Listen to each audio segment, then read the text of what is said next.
ನಮಸ್ಕಾರ ಮಾಮ. ಮಸ್ತಿ.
ನಮಸ್ಕಾರ ಮಾಮ.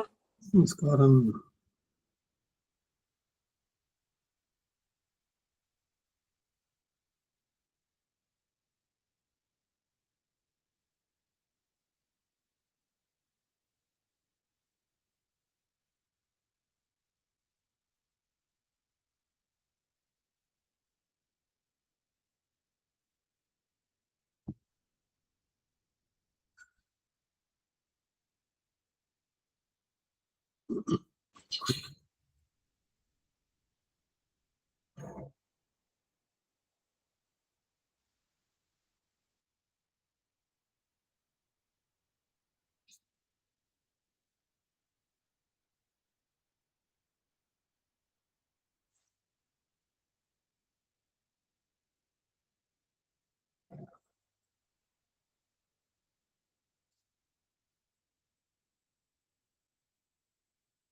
Manaci. Kocha. Quando la signora poi. Ecco, che tanto c'è una volta qualcuno?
श्रीमान वेंकटनाथार्य कवितार्किक केसरी वेदांताचार्यवर्यो मे सन्निधत्तां सदा हृदि गुरुभ्यः तद्गुरुभ्यश्च नमो भागवतीमहे महीमहे च तत्र हद्युदम्पदी जगदाम्पदी स्वशेषभूतेन मया स्वीः सर्वपरिच्छिदैर्विधातं परितमात्मानं श्रीमान् प्रकमदे स्वयं शुक्लाम्बरधरं विष्णुं शशिवर्णं चतुर्भुजं प्रसन्नवदनं ध्यायेत् सर्वविघ्नोपशान्तिः यस्यद्विरदवक्त्राद्याः पारिषद्याः परशतं विघ्नान् विघ्नान्ति सात्तं विश्वक्सेनं दवाश्रये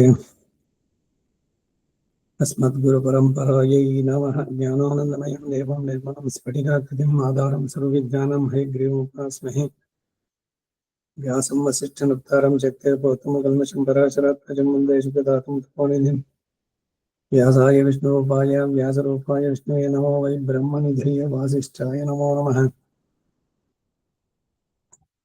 जयति पराशरसूनुः सत्यवती हृदयनन्दनो व्यासः यस्यास्य गमनगन्तं वाङ्मयममृतं जगत्पिबति नारायणं नमस्कृत्य नरं चैव नरोत्तमं देवीं सरस्वतीं व्यासं ततो जयमुदीरयेत् कृष्णं गौरवत्राच्यं पुण्यष्टमकीर्तनं वासुदेवं जगद्योनिं नमो नारायणं नरें कृष्णाय यादवेन्द्राय ज्ञानमुद्राय विये नाथाय रुक्मिणीशाय नमो वेदान्तवेदिने नमस्ते व्यासविशालबुद्धे पुल्लारविन्दाय तपत्नेत्र येन त्वया भारततैलपूर्णः प्रज्वालितो ज्ञानमयप्रदीपः युधिष्ठिरो धर्ममयो महाद्गमः स्कन्धार्जुनो भीमसेनस्य शाखाः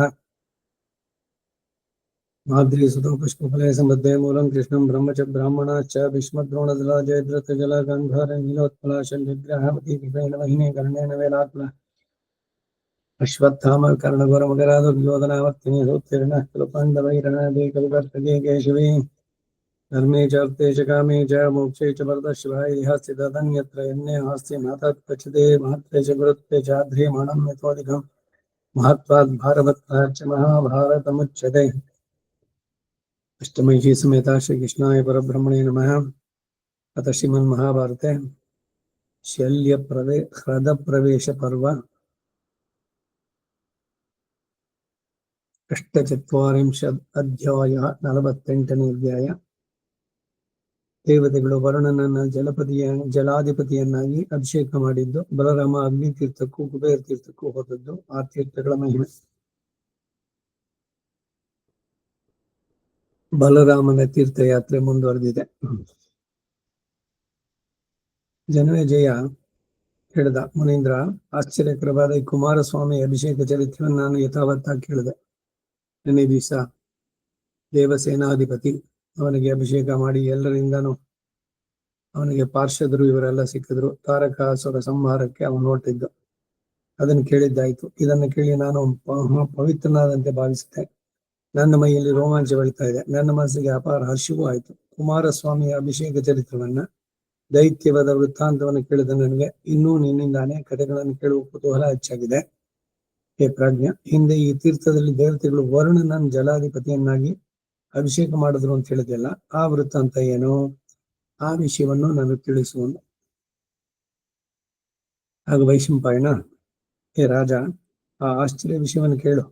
ಹಿಂದೆ ಕೃತಿಯುಗದಲ್ಲಿ ದೇವತೆಗಳೆಲ್ಲರೂ ವರುಣನ ಸಮೀಪಕ್ಕೆ ಬಂದು ಆತನ ಕೃತಿ, ಹೇ ಮಹಾತ್ಮ, ದೇವರಾಜನ ಇಂದ್ರನ ಹೇಗೋ ಹಾಗೆ ನದಿಗಳಿಗೆ ಒಡೆಯನಾದ ನೀನು ನಮ್ಮನ್ನ ಭಯದಿಂದ ಕಾಪಾಡ್ತೀವಿ. ಮಕರಗಳಿಗೆ ಆಶ್ರಯ ಸ್ಥಾನವಾದ ಸಮುದ್ರದಲ್ಲಿಯೇ ಯಾವಾಗಲೂ ನೀನು ವಾಸ ಮಾಡ್ತಾ ಇರು. ನದಿ ರಾಜನಾದ ಈ ಸಮುದ್ರ ನಿನ್ನ ಅಧೀನವಾಗಿರ್ಲಿ. ಚಂದ್ರನೊಡನೆ ನಿನಗೂ ಏರಿಳಿತಗಳು ಉಂಟಾಗ್ಲಿ ಅಂದ್ರು. ವರುಣ ಆಗ ದೇವತೆಗಳಿಗೂ ಹಾಗೆ ಆಗ್ಲಿ ಎಂದ. ಆಮೇಲೆ ದೇವತೆಗಳೆಲ್ಲರೂ ಸಾಗರವಾಸಿಯಾದ ವರುಣ ಬೆಳಗ್ಗೆ ಬಂದು ವಿದ್ಯುಕ್ತ ರೀತಿಯಲ್ಲಿ ಆತನನ್ನ ಜಲಕ್ಕೆ ಅಧಿಪತಿಯನ್ನಾಗಿ ಅಭಿಷೇಕ ಮಾಡಿ ಸತ್ಕರಿಸಿ ತಮ್ಮ ತಮ್ಮ ಸ್ಥಾನ ಸೇರಿದ್ರು. ಹೀಗೆ ಅಭಿಷೇಕ ಹೊಂದಿ ಕೀರ್ತಿವಂತನಾದ ಆ ವರುಣ ನದಿಗಳನ್ನ, ಸಮುದ್ರಗಳನ್ನ, ನದಗಳನ್ನ, ತಟಾಕಗಳನ್ನ, ದೇವತೆಗಳನ್ನು ಇಂದ್ರನ ಹೇಗೋ ಹಾಗೆ ರಕ್ಷಿಸ್ತಾ ಬಂದ. ಬಲರಾಮ ಆ ತೀರ್ಥದಲ್ಲಿ ಸ್ನಾನ ಮಾಡಿ ದಕ್ಷಿಣೆಯನ್ನು ಕೊಡ್ತಾ ಯಾವ ಸ್ಥಳದಲ್ಲಿ ಅಗ್ನಿಯು ಬನ್ನಿಯ ಮರದ ಮಧ್ಯದಲ್ಲಿ ಎರೆದುಕೊಂಡು ಮರೆಯಾಗಿದ್ನೋ ಅಲ್ಲಿಗೆ ಬಂದ. ಹಿಂದೆ ಲೋಕಾಲೋಕ ಪರ್ವತಕ್ಕೆ ವಿಪತ್ತು ಸಂಭವಿಸಿದಾಗ ದೇವತೆಗಳು ಪಿತಾಮಹನಾದ ಬ್ರಹ್ಮನಿಗೆ ಬಂದು, ಅಗ್ನಿಯು ನಮ್ಮ ಕಣ್ಣಿಗೆ ಬೆಳೆದು ಎಳೆದುಕೊಂಡಿದ್ದಾನೆ, ನಮಗೆ ಕಾರಣ ತಿಳಿಯಲಿಲ್ಲ, ಎಲ್ಲ ಪ್ರಾಣಿಗಳಿಗೂ ಕ್ಷಯ ಉಂಟಾಗ್ತಾ ಇದೆ, ನೀನು ಆ ಅಗ್ನಿಯನ್ನು ತೋರಿಸ್ಕೊಡ್ಬೇಕು ಎಂದ. ಆಗ ಜನಮೇಜಯ, ಜಗದ್ರಕ್ಷಕನಾದ ಅಗ್ನಿ ಏತಕ್ಕಾಗಿ ಇಳಿದುಕೊಂಡ, ದೇವತೆಗಳು ಆತನನ್ನು ಹೇಗೆ ಕಂಡಿಡಿದ್ರು, ಅವೆಲ್ಲವನ್ನು ಯಥಾವತ್ತಾಗಿ ತಿಳಿಸು ಅಂದರು. ಎಂದು ಕೇಳಿದ ವೈಶಂಪಾಯನ, ಅಗ್ನಿಯು ಭೃಗುವಿನ ಶಾಪದಿಂದ ಭಯಪಟ್ಟು ಬನ್ನಿಯ ಮರದ ಮಧ್ಯಕ್ಕೆ ಹೋಗಿ ಅಲ್ಲಿ ಮರೆಸಿಕೊಂಡ. ಅಗ್ನಿ ಕಾಣದೆ ಹೋಗಲು ದೇವತೆಗಳೆಲ್ಲರೂ ಇಂದ್ರನೊಡಗೂಡಿ ದುಃಖದಿಂದ ಅಗ್ನಿಯನ್ನು ಹುಡುಕುವುದಕ್ಕಾಗಿ ಹೊರಟರು. ಅವರು ಅಗ್ನಿ ತೀರ್ಥಕ್ಕೆ ಬಂದಾಗ ಆ ತೀರದ ಬನ್ನಿಯ ಮರದ ಮಧ್ಯದಲ್ಲಿ ಎಳೆದುಕೊಂಡಿರುವ ಅಗ್ನಿಯನ್ನು ಕಂಡು ಆ ದೇವತೆಗಳೆಲ್ಲರೂ ಬೃಹಸ್ಪತಿಯನ್ನು ಮುಂದೆ ಇಟ್ಟುಕೊಂಡು ಇಂದ್ರನೊಡನೆ ಅಗ್ನಿಯನ್ನು ನೋಡಿ ಸಂತೋಷಗೊಳಿಸಿ ಹಿಂತಿರುಗಿದರು. ಹಿಂದೆ ಭೃಗುಮಹರ್ಷಿಯ ಶಾಪದಿಂದ ಅಗ್ನಿಯು ಸರ್ವಭಕ್ಷಕನಾಗಿದ್ದ. ಅಗ್ನಿಯು ಆ ತೀರ್ಥದಲ್ಲಿ ಸ್ನಾನ ಮಾಡಿ ಬ್ರಾಹ್ಮಣ ಶಾಪದಿಂದ ಶಾಪ ವಿಮೋಚನೆ ಪಡೆದ. ಹೇ ರಾಜ, ಜಗದೊಡೆಯನಾದ ಬ್ರಹ್ಮದೇವನು ಹಿಂದೆ ದೇವತೆಗಳನ್ನೇ ಆ ತೀರ್ಥದಲ್ಲಿ ವಿದ್ಯುಕ್ತವಾಗಿ ಸ್ನಾನ ಮಾಡಿ ದೇವತೆಗಳಿಗೆ ಅನ್ನವನ್ನು ಸೃಷ್ಟಿಸಿದ. ಬಲರಾಮ ಆ ತೀರ್ಥದಲ್ಲಿ ಸ್ನಾನ ಮಾಡಿ ನಾನಾ ಬಗೆಯ ದಾನಗಳನ್ನು ಕೊಟ್ಟ ಮೇಲೆ ಯಾವ ತೀರ್ಥದಲ್ಲಿ ಕುಬೇರನ ದೊಡ್ಡ ತಪಸ್ಸನ್ನು ಆರಂಭಿಸಿ ಧನಾಧ್ಯಕ್ಷ ಪದವಿಯನ್ನ ಪಡೆದನೋ ಆ ಕುಬೇರ ತೀರ್ಥವನ್ನು ಕುರಿತು ಹೊರಟ. ಹೇ ಮನುಜ ಶ್ರೇಷ್ಠ, ಆ ತೀರ್ಥದಲ್ಲಿ ಇರುವಾಗಲೇ ಕುಬೇರನಿಗೆ ಧನವೋ ನಿಧಿಗಳು ಲಭ್ಯವಾಯಿತು. ಬಲರಾಮ ಆ ತೀರ್ಥದಲ್ಲೂ ಸ್ನಾನ ಮಾಡಿ ವಿದ್ಯುಕ್ತ ರೀತಿಯಲ್ಲಿ ಬ್ರಾಹ್ಮಣರಿಗೆ ದಕ್ಷಿಣವನ್ನು ಕೊಟ್ಟ. ಕುಬೇರನಿಗೆ ಸೇರಿದ ಉತ್ತಮವಾದ ಹೂದೋಟ ಮಧ್ಯದಲ್ಲಿ ಆಸ್ಥಾನ ಇತ್ತು. ಹೇ ಮಹಾಬಾಹೋ, ಹಿಂದೆ ಮಹಾತ್ಮನಾದ ಯಕ್ಷರಾಜನೂ ಆದ ಕುಬೇರ ಆ ತೀರ್ಥದಲ್ಲಿ ದೊಡ್ಡ ತಪಸ್ಸು ಮಾಡಿ ಅನೇಕ ದಿವ್ಯ ವರಗಳನ್ನು ಪಡೆದ. ಧನಾಧಿಪತಿಯಾದ ಆತನು ಆ ತೀರ್ಥದಲ್ಲಿ ಧನಾಧಿಪತ್ಯವನ್ನ, ಮಹಾಪರಾಕ್ರಮಿಯಾದ ರುದ್ರನ ಸಮಾನತ್ವವನ್ನ, ದೇವತ್ವವನ್ನ, ದಿಕ್ಪಾಲಕತ್ವವನ್ನ, ನಳಕೂಬರೆಂಬ ಪುತ್ರರನ್ನು ಪಡೆದ. ಮತ್ತು ಆ ತೀರ್ಥದಲ್ಲಿ ಆ ಕುಬೇರನಿಗೆ ಹಂಸಗಳಿಂದ ಕೂಡಿದ ಮನೋವೇಗವುಳ್ಳ ದಿವ್ಯ ಪುಷ್ಪಕ ವಿಮಾನ ರಾಕ್ಷಸಾಧಿಪತ್ಯ ಕೊಡಲ್ಪಟ್ಟಿತು. ಅಲ್ಲಿ ದೇವತೆಗಳು ಕುಬೇರನಿಗೆ ಅಭಿಷೇಕ ಮಾಡಿದ್ರು. ಬಿಳಿ ಗಂಧವನ್ನು ಧರಿಸಿದ ಬಲರಾಮ ಆ ತೀರ್ಥದಲ್ಲಿ ಸ್ನಾನ ಮಾಡಿ ಯೋಗ್ಯ ವಸ್ತುಗಳನ್ನು ದಾನ ಮಾಡಿ ಭದರಪಾಚನ ಎಂಬ ಉತ್ತಮ ತೀರ್ಥವನ್ನು ಸೇರಿದ. ಅಲ್ಲಿ ಎಲ್ಲ ಬಗೆಯ ಪ್ರಾಣಿಗಳು ವಾಸ ಮಾಡ್ತಾ ಇದ್ವು. ಎಲ್ಲ ಋತು ಧರ್ಮಗಳನ್ನು ತೋರಿಸುವ ವನಗಳಿದ್ವು. ಅಲ್ಲಿ ಯಾವಾಗಲೂ ಫಲಪುಷ್ಪಗಳು ತುಂಬಿತ್ತು ಮತ್ತು ಅದು ಮಹಾ ಮಂಗಳಕರವಾಯಿತು. ಇದು 48ನೇ ಅಧ್ಯಾಯ. ಅಷ್ಟಮೈಷಿ ಸಮೇತ ಶ್ರೀಕೃಷ್ಣಾಯ ಪರಬ್ರಹ್ಮಣಿ ನಮಃ. 49ನೇ ಅಧ್ಯಾಯ. ಬಲರಾಮ ಬದರಪಾಚನ ತೀರ್ಥಕ್ಕೆ ಹೋದದ್ದು, ಸುತಾವತಿ ಮತ್ತು ಅರುಂಧತಿ ಮಹಿಮೆ. ಅಷ್ಟಮೈಷಿ ಸಮೇತ ಶ್ರೀಕೃಷ್ಣಾಯ ಪರಬ್ರಹ್ಮಣೇ ನಮಃ.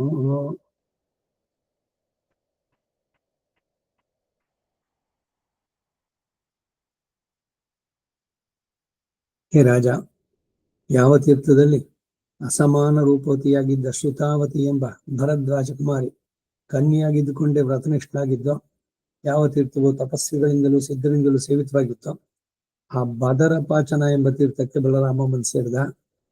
ಹಿಂದೆ ಶ್ರುತಾವತಿಯು ತನಗೆ ದೇವರಾಜನೇ ಪತಿಯಾಗಬೇಕು ಅಂತ ನಿಶ್ಚಯಿಸಿ ಹಲವು ನಿಯಮಗಳನ್ನ ಅಲ್ಲಿ ಉಗ್ರ ತಪಸ್ಸನ್ನು ಮಾಡಿದ್ಲು. ಆ ಶ್ರುತಾವತಿಯು ಸ್ತ್ರೀಯರಿಂದ ಅನುಷ್ಠಿಸಲ್ ಅಸಾಧ್ಯವಾದ ಹಲವು ಬಗೆಯ ಉಗ್ರ ನಿಯಮಗಳನ್ನು ಹಿಡಿದು ಅನೇಕ ವರ್ಷಗಳಿಗೆ ತಪಸ್ಸನ್ನು ಆಚರಿಸದು. ದೇವರಾಜನ ಇಂದ್ರ ಆಕೆ ಭಕ್ತಿಗೆ ಮೆಚ್ಚಿ ಬ್ರಹ್ಮರ್ಷಿಯಾದ ವಸಿಷ್ಠನ ರೂಪವನ್ನು ಧರಿಸಿ ಆಕೆ ಆಶ್ರಮಕ್ಕೆ ಬಂದ. ಆಗ ಶ್ರುತವತಿ ಅವನನ್ನ ಮಹಾತ್ಮನಾದ ವಸಿಷ್ಠ ಎಂದು ಭಾವಿಸಿ ತಾಪಸರ ವಿಧಿಗೆ ಅನುಸಾರವಾಗಿ ಸತ್ಕರಿಸಿ ಇಂಪಾದ ನುಡಿಯಿಂದ, ಹೇ ಮನುಷ್ಯೇಷ್ಠ ಪ್ರಭು, ಏನು ಆಜ್ಞಾಪಿಸಿದೆ? ನನ್ನ ಶಕ್ತಿಗೆ ತಕ್ಕಂತೆ ನಿನಗೆ ಬೇಕಾದನ್ನು ಕೊಡ್ತೇನೆ. ಆದರೆ ನನಗೆ ಇಂದ್ರನಲ್ಲಿರುವ ಪ್ರೀತಿಯಿಂದ ನನ್ನ ಕೈಯನ್ನು ಮಾತ್ರ ನಿನಗೆ ಯಾವ ಇದರಲ್ಲಿಯೂ ಕೊಡಲಾರೆ. ತ್ರಿಲೋಕಾಧಿಪತಿಯಾದ ಇಂದ್ರನೇ ನನ್ನ ವ್ರತ ನಿಯಮಗಳಿಗೂ ತಪಸ್ಸಿಗೂ ಸಂತೋಷಿಸಿ ನನ್ನನ್ನು ಕೈ ಹಿಡಿಬೇಕಾದವನು ಎಂದು. ಇದನ್ನು ಕೇಳಿ ದೇವೇಂದ್ರ ಆಕೆಯನ್ನು ನೋಡಿ ಮಂದಹಾಸದಿಂದ ಆಕೆಯ ಉದ್ದೇಶವನ್ನು ಸಮಾಧಾನ ಹೇಳುತ್ತಾ, ಹೇ ದೃಢವ್ರತೆ, ನೀನು ಉಗ್ರ ತಪಸ್ಸನ್ನು ಮಾಡುತ್ತಿರುವುದನ್ನು ನಾನು ಬಲ್ಲೆ. ಈ ನಿನ್ನ ತಪಸ್ಸಿನ ಪ್ರಭಾವದಿಂದ ನಿನ್ನ ಮನೋಭಿಪ್ರಾಯ ಪೂರ್ಣವಾಗಿ ನೆರವೇರುತ್ತೆ. ಹಂಗಾಗಿ ದೇವತೆಗಳ ದಿವ್ಯಸ್ಥಾನಗಳು ಯಾವ್ಯಾವುದುಂಟೋ ಅವುಗಳನ್ನ ನಿನ್ನ ತಪಃ ಪ್ರಭಾವದಿಂದ ಪಡೆಯುತ್ತೀಯ. ಉತ್ತಮ ಸುಖಕ್ಕೆ ತಪಸ್ಸೇ ಮೂಲ. ಆದ್ದರಿಂದ ಘೋರ ತಪಸ್ಸನ್ನು ಮಾಡಿ ಶರೀರವನ್ನ ತ್ಯಜಿಸಿದ ನರನು ದೇವ ಸಮಾನನಾಗ್ತಾನೆ. ಈ ಕಲ್ಯಾಣಿ, ನಾನೊಂದು ಮಾತನ್ನು ಹೇಳ್ತೇನೆ ಕೇಳು. ಇದೋ ಈ 5 ಬದರಿ ಫಲಗಳನ್ನ ಪಕ್ವ ಮಾಡಿಡು ಎಂದು ಹೇಳಿ ಅವುಗಳನ್ನು ಕೊಟ್ಟು ಇಂದ್ರ ಅಲ್ಲಿಂದ ಹೊರಟ. ಆಮೇಲೆ ಆತನು ಒಂದು ಮಂತ್ರವನ್ನು ಜಪಿಸಲು ಆ ಆಶ್ರಮಕ್ಕೆ ಸಮೀಪದಲ್ಲಿ ಉತ್ತಮವಾದದೊಂದು ತೀರ್ಥ ಉಂಟಾಯಿತು. ಇಂದ್ರನು ಯಾವ ಸ್ಥಳದಲ್ಲಿ ದಿವ್ಯ ಮಂತ್ರವನ್ನು ಜಪಿಸಿದ್ನೋ ಆ ಪ್ರದೇಶದಲ್ಲಿಯೇ ಇಂದ್ರ ತೀರ್ಥ ಎಂದು ಲೋಕ ಪ್ರಸಿದ್ಧವಾದ ತೀರ್ಥ ಉತ್ಪನ್ನವಾಯಿತು. ಪಾಕವೈರಿಯಾದ ದೇವೇಂದ್ರನು ಪರೀಕ್ಷಾರ್ಥವಾಗಿ ಎಲಚಿ ಹಣ್ಣುಗಳನ್ನ ಪಕ್ವವಾಗದಂತೆ ಮಾಡಿದ್ದ. ಮಹಾತಪಸ್ವಿನಿಯೋ ಮೌನವ್ರತ ಉಳ್ಳವಳು ಆದ ಆ ಸ್ತ್ರೀ ಅವುಗಳನ್ನು ಪಕ್ವ ಮಾಡುವುದಾಗಿ ಉದ್ದೇಶಿಸಿ ಶುದ್ಧ ವಸ್ತ್ರವನ್ನು ಧರಿಸಿ ಆ ಎಲಚಿ ಹಣ್ಣುಗಳನ್ನ ಒಲೆಯ ಮೇಲಿಟ್ಟು ಪಕ್ವ ಮಾಡತೊಡಗಿದ್ಳು. ಆ ಕಾರ್ಯದಲ್ಲಿ ಅವಳಿಗೆ ಬಹಳ ಹೊತ್ತು ಕಳೆದೋಯ್ತು. ಆದರೂ ಹಣ್ಣುಗಳು ಪಕ್ವವಾಗಲಿಲ್ಲ. ಆಗಲೆಲ್ಲವೂ ಕಳೆಯಿತು. ಆ ಕೆಬಳಿಯಲ್ಲಿದ್ದ ಸೌದೆ ಎಲ್ಲ ತೀರಿತು. ಬೆಂಕಿಗೆ ಸೌದೆ ಇಲ್ಲುವುದನ್ನು ನೋಡಿ ಆ ಸ್ತ್ರೀ ತನ್ನ ಶರೀರವನ್ನೇ ಒಡ್ಡಲಾರಂಭಿಸಿದಳು. ಮೊದಲು ತನ್ನ 2 ಕಾಲುಗಳನ್ನ ಒಲೆಯದುಡಿದ್ಲು. ಅವು ಉರಿದ ಹಾಗೆಲ್ಲ ಮುಂದಕ್ಕೆ ದೇಹವನ್ನು ತಳ್ಳಿ ಕೊಡ್ತಾ ಇದ್ಲು. ಅವಳಿಗೆ ಕಾಲು ಹತ್ತಿಕೊಂಡು ಉರಿಯುತ್ತಿದ್ದಾಗಲೂ ಆ ಮಹರ್ಷಿಗೆ ಪ್ರಿಯನ್ನು ಉಂಟು ಮಾಡಬೇಕೆಂಬ ಆತುರದಲ್ಲಿ ಅವಳಿಗೆ ಸ್ವಲ್ಪ ಬಾಧೆನೇ ಆಗಲಿಲ್ಲ. ಶರೀರವನ್ನು ಅಗ್ನಿಯಲ್ಲಿ ಉರಿಸುತ್ತಿದ್ದರೂ ಕೂಡ ತಣ್ಣೀರಿನಲ್ಲಿ ಇದ್ದಂತೆ ನಿಂತಿದ್ದ.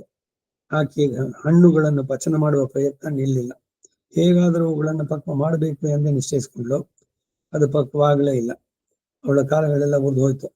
ಆದರೂ ಅವಳು ವ್ಯಸನ ಪಡಲಿಲ್ಲ. ಇಂದನು ಆಕೆ ಸ್ಥಿತಿಯನ್ನು ನೋಡಿ ಮೆಚ್ಚಿ ಕನಿಕರಗೊಂಡು ಅವಳಿಗೆ ತನ್ನ ನಿಜರೂಪವನ್ನು ತೋರಿಸಿ ಆಕೆಯನ್ನು ಕುರಿತು, ಹೇ ಕಲ್ಯಾಣಿ, ನಿನ್ನ ಭಕ್ತಿಗೂ ತಪಸ್ಸಿಗೂ ನಿಯಮಕ್ಕೂ ನಾನು ಪ್ರೀತನಾದೆ. ಮಂಗಳಾಂಗಿ, ನಿನ್ನ ಇಷ್ಟ ನೆರವೇರುತ್ತೆ. ಮಹಾಭಾಗ್ಯವತಿ, ನೀನು ಈ ದೇಹವನ್ನು ತ್ಯಜಿಸಿದ ಮೇಲೆ ಸ್ವರ್ಗದಲ್ಲಿ ನನ್ನೊಣ್ಣೆ ವಾಸ ಮಾಡ್ತೀಯ. ಈ ಉತ್ತಮ ತೀರ್ಥ ಎಲ್ಲ ಪಾಪಗಳನ್ನ ನೀಗಿಸುವಂತಹದ್ದು. ಇದಕ್ಕೆ ಬದರಪಾಚನ ಎಂಬ ಹೆಸರು ಭೂಲೋಕದಲ್ಲಿ ಶಾಶ್ವತವಾಗಿ ನಿಲ್ಲುತ್ತೆ. ಇದರಲ್ಲಿ ಸದಾ ಬ್ರಹ್ಮರ್ಷಿಗಳು ಸ್ನಾನ ಮಾಡ್ತಾರೆ. 3 ಲೋಕಗಳಲ್ಲಿ ಇದು ಪ್ರಸಿದ್ಧಿ ಹೊಂದುತ್ತೆ. ಈ ಕಲ್ಯಾಣಿ, ಮಂಗಳಕರವೂ ನಿರ್ದೋಷವಾದ ದಿವ್ಯ ತೀರ್ಥದಲ್ಲಿ ಇಂದೊಮ್ಮೆ ಅರುಂಧತಿಯನ್ನು ಬಿಟ್ಟು ಸಪ್ತರ್ಷಿಗಳು ಹಿಮವತ್ ಪರ್ವತಕ್ಕೆ ಹೋದರು. ಮಹಾತ್ಮರಾದ ಋಷಿಗಳು ಅಲ್ಲಿ ಉಗ್ರವರ್ತವನ್ನು ಹಿಡಿದು ಆಹಾರಕ್ಕಾಗಿ ಫಲಗಳನ್ನ ಗೆಡ್ಡೆಗಣಸುಗಳನ್ನ ಸಂಗ್ರಹಿಸಿಕೊಂಡು ಹೋಗ್ತಿದ್ರಂತೆ. ಅವರ ಜೀವನಕ್ಕಾಗಿ ಆ ಹಿಮವತ್ ಪರ್ವತಕ್ಕೆ ಸೇರಿದ ವನದಲ್ಲಿ ವಾಸ ಮಾಡ್ತಾ ಬರುವ 12 ವರ್ಷಗಳು ಮಳೆ ಇಲ್ದಂತಾಯ್ತು. ಮಹರ್ಷಿಗಳು ತಪೋನಿರತರಾಗಿ ಅಲ್ಲಿದ್ರು. ಇತ್ತಲಾಗಿ ಅರುಂಧತಿಯು ತಪಸ್ಸಿನಲ್ಲಿದ್ಲು.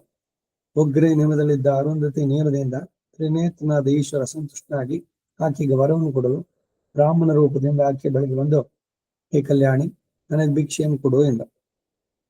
ಆ ಬಾಲಿಕೆ ಆತನ ಕೂತು, ಹೇ ಬ್ರಾಹ್ಮಣ, ಈಗ ಅನ್ನವೇನೂ ಸಿದ್ಧವಾಗಿಲ್ಲ, ಮುಗಿದೋಯ್ತು. ಈಗ ಎಲಚಿ ಹಣ್ಣುಗಳನ್ನೇ ಭುಜಿಸು ಎಂದಳು. ಆಗ ಈಶ್ವರ, ಹಾಗಿದ್ರೆ ಹಣ್ಣುಗಳನ್ನೇ ಪಕ್ವ ಮಾಡಿಕೊಡು ಎಂದ. ಪ್ರಸಿದ್ಧವಾದ ಅರುಂಧತಿ ಅದನ್ನು ಕೇಳಿ ಆ ಬ್ರಾಹ್ಮಣ ಸಂತೋಷವಾಗಿ ಆ ಎಲಚಿ ಹಣ್ಣುಗಳನ್ನು ಊರಿಯ ಬೆಂಕಿಯಲ್ಲಿ ಪಕ್ವ ಮಾಡುತ್ತಾ ಆಗ ಅವನಿಂದ ಮನೋಹರವೋ ದಿವ್ಯವಾದ ಪುಣ್ಯ ಕಥೆಗಳನ್ನು ಕೇಳಿದ್ರು. 12 ವರ್ಷ ಕಾಲದಿಂದ ಇಲ್ಲದ ಮಳೆ ಸುರಿಯಿತು. ಆಹಾರವನ್ನು ಸೇವಿಸದೆ ಪಚನ ಮಾಡುತ್ತಾ ಪುಣ್ಯ ಕಥೆಗಳನ್ನು ಕೇಳ್ತಾ ಇದ್ದ ಅರುಂಧತಿಗೆ ಅಷ್ಟು ದೀರ್ಘವಾದ ಕಠಿಣ ಕಾಲವು ಒಂದು ಹಗಲಿಗೆ ಸಮಾನವಾಯಿತು. ಆಮೇಲೆ ಋಷಿಗಳು ಹಣ್ಣುಗಳನ್ನು ತೆಗೆದುಕೊಂಡು ಪರ್ವತದಿಂದ ಬಂದರು. ಈಶ್ವರ ಪ್ರೀತನಾಗಿ ಅರುಂಧತಿಯನ್ನು ಕುರಿತು, ಹೇ ಧರ್ಮಜ್ಞಳೆ, ಮೊದಲಿನಂತೆ ನೀನು ಋಷಿಗಳನ್ನು ಹಿಂಬಾಲಿಸು. ನಿನ್ನ ತಪಸ್ಸಿಗೂ ನಿಯಮಕ್ಕೂ ಮೆಚ್ಚಿದೆ ಎಂದು ಹೇಳಿ ಅವಳಿಗೆ ತನ್ನ ನಿಜರೂಪವನ್ನು ತೋರಿಸಿ ಆ ಮಹರ್ಷಿಗಳಿಗೂ ಆಕೆಯ ದಿವ್ಯ ಪ್ರಭಾವವನ್ನು ತಿಳಿಸುತ್ತಾ, ಹೇ ಬ್ರಾಹ್ಮಣರೇ, ಹಿಮಾಲಯ ಪರ್ವತದ ಮೇಲೆ ನೀವು ಮಾಡಿದ ಉಗ್ರ ತಪಸ್ಸು ಕೂಡ ಈಕೆ ನಡೆಸುತ್ತಿದ್ದ ಕಠಿಣ ತಪಸ್ಸಿಗೆ ಸಮಾನವಾಗಲಾರದು.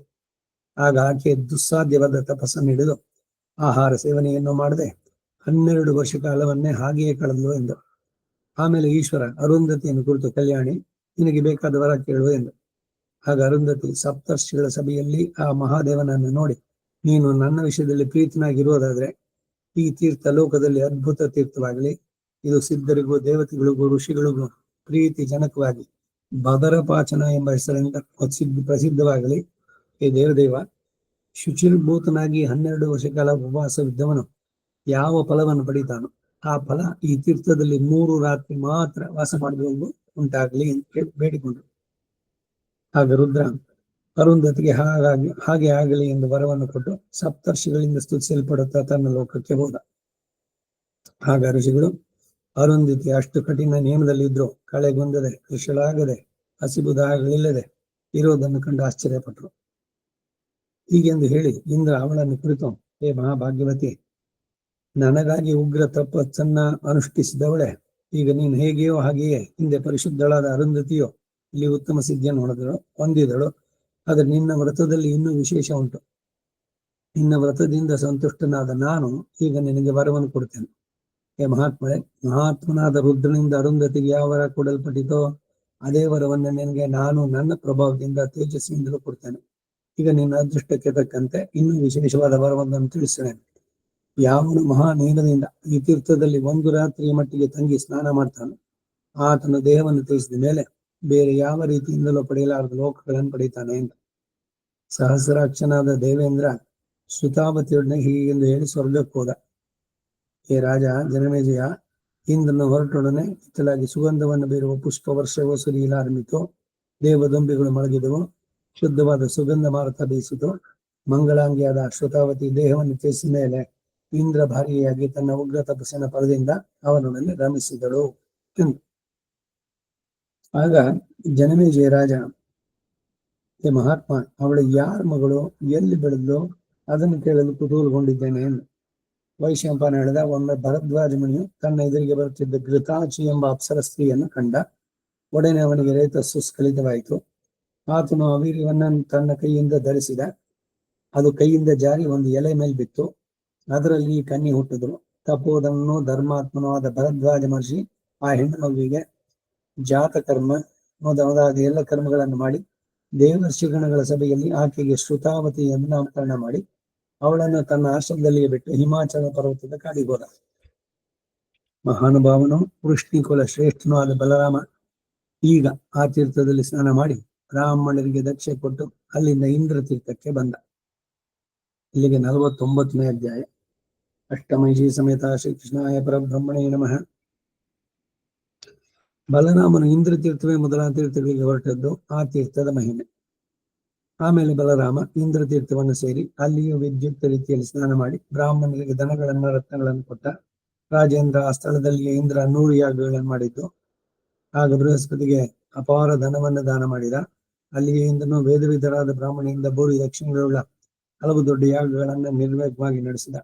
ಆದ್ದರಿಂದ ಅವನಿಗೆ ಶತಕ್ರತು ಅಂತ ಹೆಸರಾಯಿತು. ಮಂಗಳಕರವೂ ಶಾಶ್ವತವಾದ ತೀರ್ಥವಾದರಿಂದಲೇ ಇಂದ್ರ ತೀರ್ಥ ಎಂದು ಪ್ರಸಿದ್ಧಿ ಹೊಂದಿ ಎಲ್ಲ ಪಾಪಗಳನ್ನು ತಿಳಿಸೋದು. ಬಲರಾಮನು ಆ ತೀರ್ಥದಲ್ಲಿ ವಿದ್ಯುಕ್ತ ರೀತಿಯಲ್ಲಿ ಸ್ನಾನ ಮಾಡಿ ಅನ್ನಪಾನ ವಸ್ತ್ರಗಳಿಂದ ಬ್ರಾಹ್ಮಣನ್ನು ಪೂಜಿಸುತ್ತಾ ಅಲ್ಲಿ ಮಂಗಳಕರವಾದ ರಾಮತೀರ್ಥ ಎಂಬ ಉತ್ತಮ ತೀರ್ಥವನ್ನು ಸೇರಿದ. ಹೇ ಜನಮೇಜಯ ರಾಜ, ಯಾವ ಸ್ಥಳದಲ್ಲಿ ಮಹಾಭಾಗ್ಯಶಾಲಿಯೋ ಮಹಾತಪಸ್ವಿಯೋ ಆದಂತಹ ಪರಶುರಾಮ ಭೂಮಿಯಲ್ಲಿ ಅಡಿಗಡಿಗೆ ಕ್ಷತ್ರಿಯೋತ್ತಮವನ್ನು ನಾಶ ಮಾಡಿ ವಿಶಿಷ್ಟೇಷ್ಟನು ಗುರುವಾದ ಕಶ್ಯಪನ ಮೂಲಕವಾಗಿ ವಾಜಪೇಯಿಯಿಂದ 100 ಅಶ್ವಮೇಧಗಳಿಂದ ದೇವತೆಗಳನ್ನು ಆರಾಧಿಸಿ ಸಮುದ್ರ ಮೇಖಲೆಯಾದ ಸಮಸ್ತ ಭೂಮಿಯನ್ನು ದಕ್ಷಿಣಿಯಾಗಿ ಒಡ್ನೋ ಅದೇ ಸ್ಥಳದಲ್ಲಿ ಬಲರಾಮ ಬ್ರಾಹ್ಮಣರಿಗೆ ದಾನವನ್ನು ಕೊಟ್ಟು ವಿದ್ಯುಕ್ತ ರೀತಿಯಲ್ಲಿ ಸ್ನಾನ ಮಾಡಿ ಬ್ರಾಹ್ಮಣನ ಪೂಜಿಸಿದ. ಅಲ್ಲಿನ ಋಷಿಗಳಿಗೆಲ್ಲ ಅಭಿವಾದನೆ ಮಾಡಿದ. ಆಮೇಲೆ ಬಲರಾಮ ಹಿಂದೆ ಯಾವ ತೀರ್ಥದಲ್ಲಿ ಜಲಾದೇವತೆಯಾದ ವರುಣ ರಾಜಸೂಯವನ್ನು ಮಾಡೋದಕ್ಕಾಗಿ ಅನೇಕ ಋಷಿಗಳನ್ನು ಬರಮಾಡನ್ನು ಮಹಾಭಾಗ್ಯಶಾಲಿಯಾದ ಶ್ವೇತವರ್ಣ ಆದಂತ ಆತನು ಯಾವ ಸ್ಥಳದಲ್ಲಿ ದೈತ್ಯ ದಾನವ ಮನುಷ್ಯರನ್ನ ಗಂಧರ್ವ ರಾಕ್ಷಸರನ್ನ ಯುದ್ಧದಲ್ಲಿ ಜಯಿಸಿ ಪ್ರಸಿದ್ಧನನ್ನು ಆ ಯಮುನಾ ತೀರವನ್ನ ಸೇರಿದ. ರಾಜೇಂದ್ರ, ಅಲ್ಲಿ ವರುಣನ ಯಾಗ ಮುಗಿದೊಡನೆ ದೇವತೆಗಳಿಗೂ ದಾನವರಿಗೂ ತ್ರಿಲೋಕ ಭಯಂಕರವಾದ ಯುದ್ಧ ನಡೀತು. ರಾಜಸೂಯಾಗ ಮುಗಿದಾಗಲೇ ಕ್ಷತ್ರಿಯರು ಪ್ರಬಲವಾಗಿ ಯುದ್ಧವಾಗುವ ಸಂಭವ ಉಂಟು. ಬಲರಾಮ ಉತ್ತಮ ತೀರ್ಥದಲ್ಲಿ ಸ್ನಾನ ಮಾಡಿ ಬ್ರಾಹ್ಮಣರಿಗೆ ಧನವನ್ನು ಕೊಟ್ಟು ಸಂತುಷ್ಟರಾದ ಆ ಬ್ರಾಹ್ಮಣರಿಂದ ಸ್ತುತಿಸಲ್ಪಡುತ್ತಾ ಅಲ್ಲಿಂದ ಆದಿತ್ಯ ತೀರ್ಥಕ್ಕೆ ಹೋದ. ರಾಜ, ಸೂರ್ಯನು ಅದೇ ಸ್ಥಳದಲ್ಲಿ ಯಾಗ ಮಾಡಿ ಜ್ಯೋತಿಯನ್ನ ಜ್ಯೋತಿರ್ಗಣಗಳಲ್ಲಿ ಪ್ರಮುಖ ಎಂಬ ಪ್ರಸಿದ್ಧಿಯನ್ನು ಪಡೆದ. ಮತ್ತು ಅದೇ ಪುಣ್ಯತೀರ್ಥದಲ್ಲಿ ಇಂದ್ರನೇ ಮೊದಲಾದ ದೇವತೆಗಳು ಮರುತುಗಳು ಒಳಗೂಡಿದ ವಿಶ್ವದೇವರು ಗಂಧರ್ವ ಅಪ್ಸರೆಯರು ಕೃಷ್ಣದೇವಿಪಾನ ಶುಕ ಮಧುಸೂದನ ಯಕ್ಷ ರಾಕ್ಷಸ ಪಿಶಾಚರು ಸಿದ್ಧಿಯನ್ನು ಪಡೆದವರು. ಹಿಂದೆ ವಿಷ್ಣು ಮಧುಕೇಟ ಎಂಬ ರಾಕ್ಷಸನ ಕೊಂದ ಮೇಲೆ ಆ ತೀರ್ಥದಲ್ಲಿ ಸ್ನಾನ ಮಾಡಿ ಯೋಗವನ್ನು ಸಿದ್ಧಿಯನ್ನು ಪಡೆದ. ಧರ್ಮಾತ್ಮನಾದ ದ್ವೈಪಾಯನನು ಆ ತೀರ್ಥದಲ್ಲಿ ಸ್ನಾನ ಮಾಡಿ ಶ್ರೇಷ್ಠವಾದ ಯೋಗ ಸಿದ್ಧಿ ಪಡೆದ. ಮಹಾತಪಸ್ವಿಯಾದ ಅಸೀತ ದೇವಲನು ಅದೇ ತೀರ್ಥದಲ್ಲಿ ಸ್ನಾನ ಮಾಡಿ ಉತ್ತಮವಾದ ಯೋಗವನ್ನು ಅನುಷ್ಠಿಸಿ ಸಿದ್ಧಿಯನ್ನು ಪಡೆದ. ಈಗ 50ನೇ ಅಧ್ಯಾಯ. ಅಷ್ಟಮಹಿಷಿ ಸಮೇತ ಶ್ರೀಕೃಷ್ಣಾಯ ಪರಬ್ರಹ್ಮಣೇ ನಮಃ. 51ನೇ ಅಧ್ಯಾಯ. ದೇವಲ ಜೈಗೀಶವ್ಯರ ಚರಿತೆ. ಬಲರಾಮ ಹೋಗಿದ್ದು ಆ ತೀರ್ಥವನ್ನು ಕುರಿತು ಹೊರಟದ್ದು. ಧರ್ಮಾತ್ಮನು ತಪೋಧನನು ಆದಂತ ಅಸಿತ ದೇವಲ ಹಿಂದೆ ಗೃಹಸ್ಥಾಶ್ರಮವನ್ನು ಸ್ವೀಕರಿಸಿ ಆ ತೀರ್ಥದಲ್ಲೇ ವಾಸ ಮಾಡ್ತಾ ಇದ್ದ. ಆ ದೇವಲ ಋಷಿ ಧರ್ಮನಿರತ, ಪರಿಶುದ್ಧ, ಇಂದ್ರಿಯಗಳನ್ನು ಅಡಗಿಸಿದವನು, ಯಾವಾಗಲೂ ಯಜ್ಞ ಮಾಡುವ ಸ್ವಭಾವವುಳ್ಳವನು, ಮಹಾತಪಸ್ವಿ, ಮನೋವಾಕಾಯ ತ್ರಿಕರಣಗಳಿಂದಲೂ ಎಲ್ಲ ಪ್ರಾಣಿಗಳ ವಿಷಯದಲ್ಲಿ ಸಮಬುದ್ಧಿ ಉಳ್ಳವನು, ಕೋಪರಹಿತನು, ಸ್ತೋತ್ರ ನಿಂದೆಗಳೆರಡನ್ನು ಸಮಾನವಾಗಿ ಎಣಿಸುವಂತವನು, ಪ್ರಿಯಾಪ್ರಿಯಗಳೆರಡರಲ್ಲಿಯೂ ಒಂದೇ ವಿಧವಾಗಿರ್ತಕ್ಕವನು, ಯವನಂತೆ ಎಲ್ಲರನ್ನು ಸಮಾನವಾಗಿ ಕಾಣ್ತಕ್ಕವನು, ಹೊನ್ನು ಮಣ್ಣುಗಳಲ್ಲಿ ಸಮಬುದ್ಧಿಯುಳ್ಳವನು, ಮಹಾಜ್ಞಾನಿ, ಯಾವಾಗಲೂ ಬ್ರಹ್ಮಚರ್ಯನಿಷ್ಠ, ಧರ್ಮಾಸಕ್ತ, ದೇವ ಬ್ರಾಹ್ಮಣರನ್ನ ಅತಿಥಿಗಳನ್ನು ನಿತ್ಯವೂ ಪೂಜಿಸ್ತಕ್ಕವನು. ಹೇ ರಾಜ, ಕೆಲವು ದಿನಗಳ ಮೇಲೆ ಧೀಮಂತನು ನಿಯಮಿಷ್ಠನೂ ಆದ ಜೈಗೀಶವ್ಯ ಎಂಬ ಮುನಿ ಆ ತೀರ್ಥಕ್ಕೆ ಬಂದು ಯೋಗ ನಿಯಮದಿಂದ ಆ ದೇವಲನ ಆಶ್ರಮದಲ್ಲಿ ತಪಸ್ಸು ಮಾಡೋಕೆ ಆರಂಭಿಸಿದ. ಮಹಾತಪಸ್ವಿಯಾದ ಜೈಗೀಶವ್ಯನು ಅಲ್ಲಿಯ ಸಿದ್ಧಿಯನ್ನು ಪಡೆದ. ಅಲ್ಲಿರುತ್ತಿದ್ದ ಜೈಗೀಶವ್ಯನನ್ನ ದೇವಲನ್ನು ನೋಡ್ತಾ ಇದ್ರು. ಆತನನ್ನ ಧರ್ಮದಿಂದ ಉಪಚರಿಸಲಿಲ್ಲ. ಹೀಗೆ ಬಹಳ ಕಾಲ ಕಳೆದೋಯ್ತು. ಆಮೇಲೆ ಒಮ್ಮೆ ಆ ಜೈಗೀಶವ್ಯ ಸನ್ಯಾಸಿಯಾಗಿ ಭಿಕ್ಷೆಗೆ ಹೋಗುತ್ತಾ ಏಕಾಂತೆಯಾಗಿ ಭೋಜನ ಸನ್ನಾದಿಲ್ಲದೆ ದೇವನಲ್ಲಿಗೆ ಬಂದ. ಆಗ ದೇವಲ ಸನ್ಯಾಸಿ ವೇಷದಿಂದ ಬಂದ ಆ ಮನುಷ್ಯನ ಕಂಡು ಅವನಲ್ಲಿ ಅಧಿಕ ಪ್ರೀತಿ ಗೌರವವನ್ನು ತೋರಿಸಿ ಆದರಿಸಿದ ಮತ್ತು ಬಹಳ ಎಚ್ಚರಿಕೆಯಿಂದ ಋಷಿಧರ್ಮವನ್ನು ಹಿಡಿದು ತನ್ನ ಶಕ್ತಿಗೆ ಅನುಸಾರವಾಗಿ ಅನೇಕ ವರ್ಷಗಳಿಗೆ ಅವನನ್ನು ಪೂಜಿಸಿದ. ಕೊನೆಗೆ ಅವನಿಗೆ ಬೇಸರ ತೋರಿ ತನ್ನಲ್ಲಿ ತಾನು, ಈ ಸನ್ಯಾಸಿ ಪೂಜೆಯಲ್ಲೇ ನನಗೆ ಹಲವು ವರ್ಷ ಕಳೆದೋಯ್ತು, ಈ ಸನ್ಯಾಸಿ ಆದರೂ ಸೋಮಾರಿಯಾಗಿ ಬಾಯೆತ್ತಿದ್ದು ಸುಮ್ಮನಿದ್ದಾನೆ ಎಂಬ ಜಿಜ್ಞಾಸೆಯಿಂದ ಅವನು ತನ್ನ ಕಲಶವನ್ನೆತ್ತಿಕೊಂಡು ಆಕಾಶ ಮಾರ್ಗವಾಗಿ ಮಹಾಸಮುದ್ರಕ್ಕೆ ಹೋದ. ಆತನ ಸಮುದ್ರಕ್ಕೆ ಬಂದು ಸೇರುವಷ್ಟರಲ್ಲಿ ತನಗೆ ಮೊದಲೇ ಅಲ್ಲಿ ಜೈಗೀಶವ್ಯ ಬಂದಿರುವುದನ್ನು ನೋಡಿದ. ಆಗ ದೇವಲ ಮನಸ್ಸಿಗೆ ಅತ್ಯಾಶ್ಚರ್ಯವಾಯಿತು. ಈ ಸನ್ಯಾಸಿ ನನಗೆ ಮೊದಲೇ ಇಲ್ಲಿಗೆ ಬಂದು ಸಮುದ್ರ ಸ್ನಾನವನ್ನು ಮುಗಿಸಿಕೊಂಡಿದ್ದಾನಲ್ಲ, ಈತನು ಇಷ್ಟು ಬೇಗ ಇಲ್ಲಿ ಹೇಗೆ ಬಂದ ಎಂದು ವಿಸ್ಮಿತನಾದ. ಹೀಗೆ ಆಶ್ಚರ್ಯದಿಂದ ಬೆರಗಾಗಿ ಆತನು ಸಮುದ್ರದಲ್ಲಿ ಸ್ನಾನ ಮಾಡಿ ಮಂತ್ರ ಜಪಗಳನ್ನ ನಿತ್ಯ ಕರ್ಮಗಳನ್ನು ಮುಗಿಸಿಕೊಂಡು ಜಲಪೂರ್ಣವಾದ ಪಾತ್ರೆಯನ್ನು ಎತ್ತಿಕೊಂಡು ತನ್ನ ಆಶ್ರಮಕ್ಕೆ ಬಂದು ಸೇರಿದ. ಆತನ ಆಶ್ರಮದಲ್ಲಿ ಪ್ರವೇಶಿಸುವಾಗ ತನಗೆ ಮೊದಲೇ ಆ ಜೈಗೀಶನ್ಯ ಕುಳಿತಿರುವುದನ್ನು ಕಂಡ. ಆಗಲೂ ಜೈಗೀಶವ್ಯನು ಈತನನ್ನು ಕಂಡು ಯಾವ ಮಾತನ್ನು ಆಡದೆ ಒಂದು ಮರದ ತುಂಡಿನಂತೆ ಮೌನದಿಂದಿದ್ದ.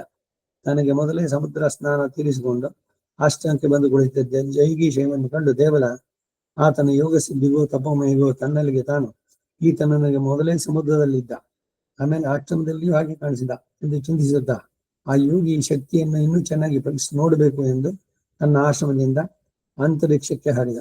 ತನಗೆ ಮೊದಲೇ ಅಲ್ಲಿ ಜೈಗೀಶವ್ಯ ಅನೇಕ ಸಿದ್ಧನಿಂದ ಪರಿವೃತನಾಗಿ ಪೂಜಿಸಲ್ಪಡ್ತಾ ಇರುವುದನ್ನು ಕಂಡ.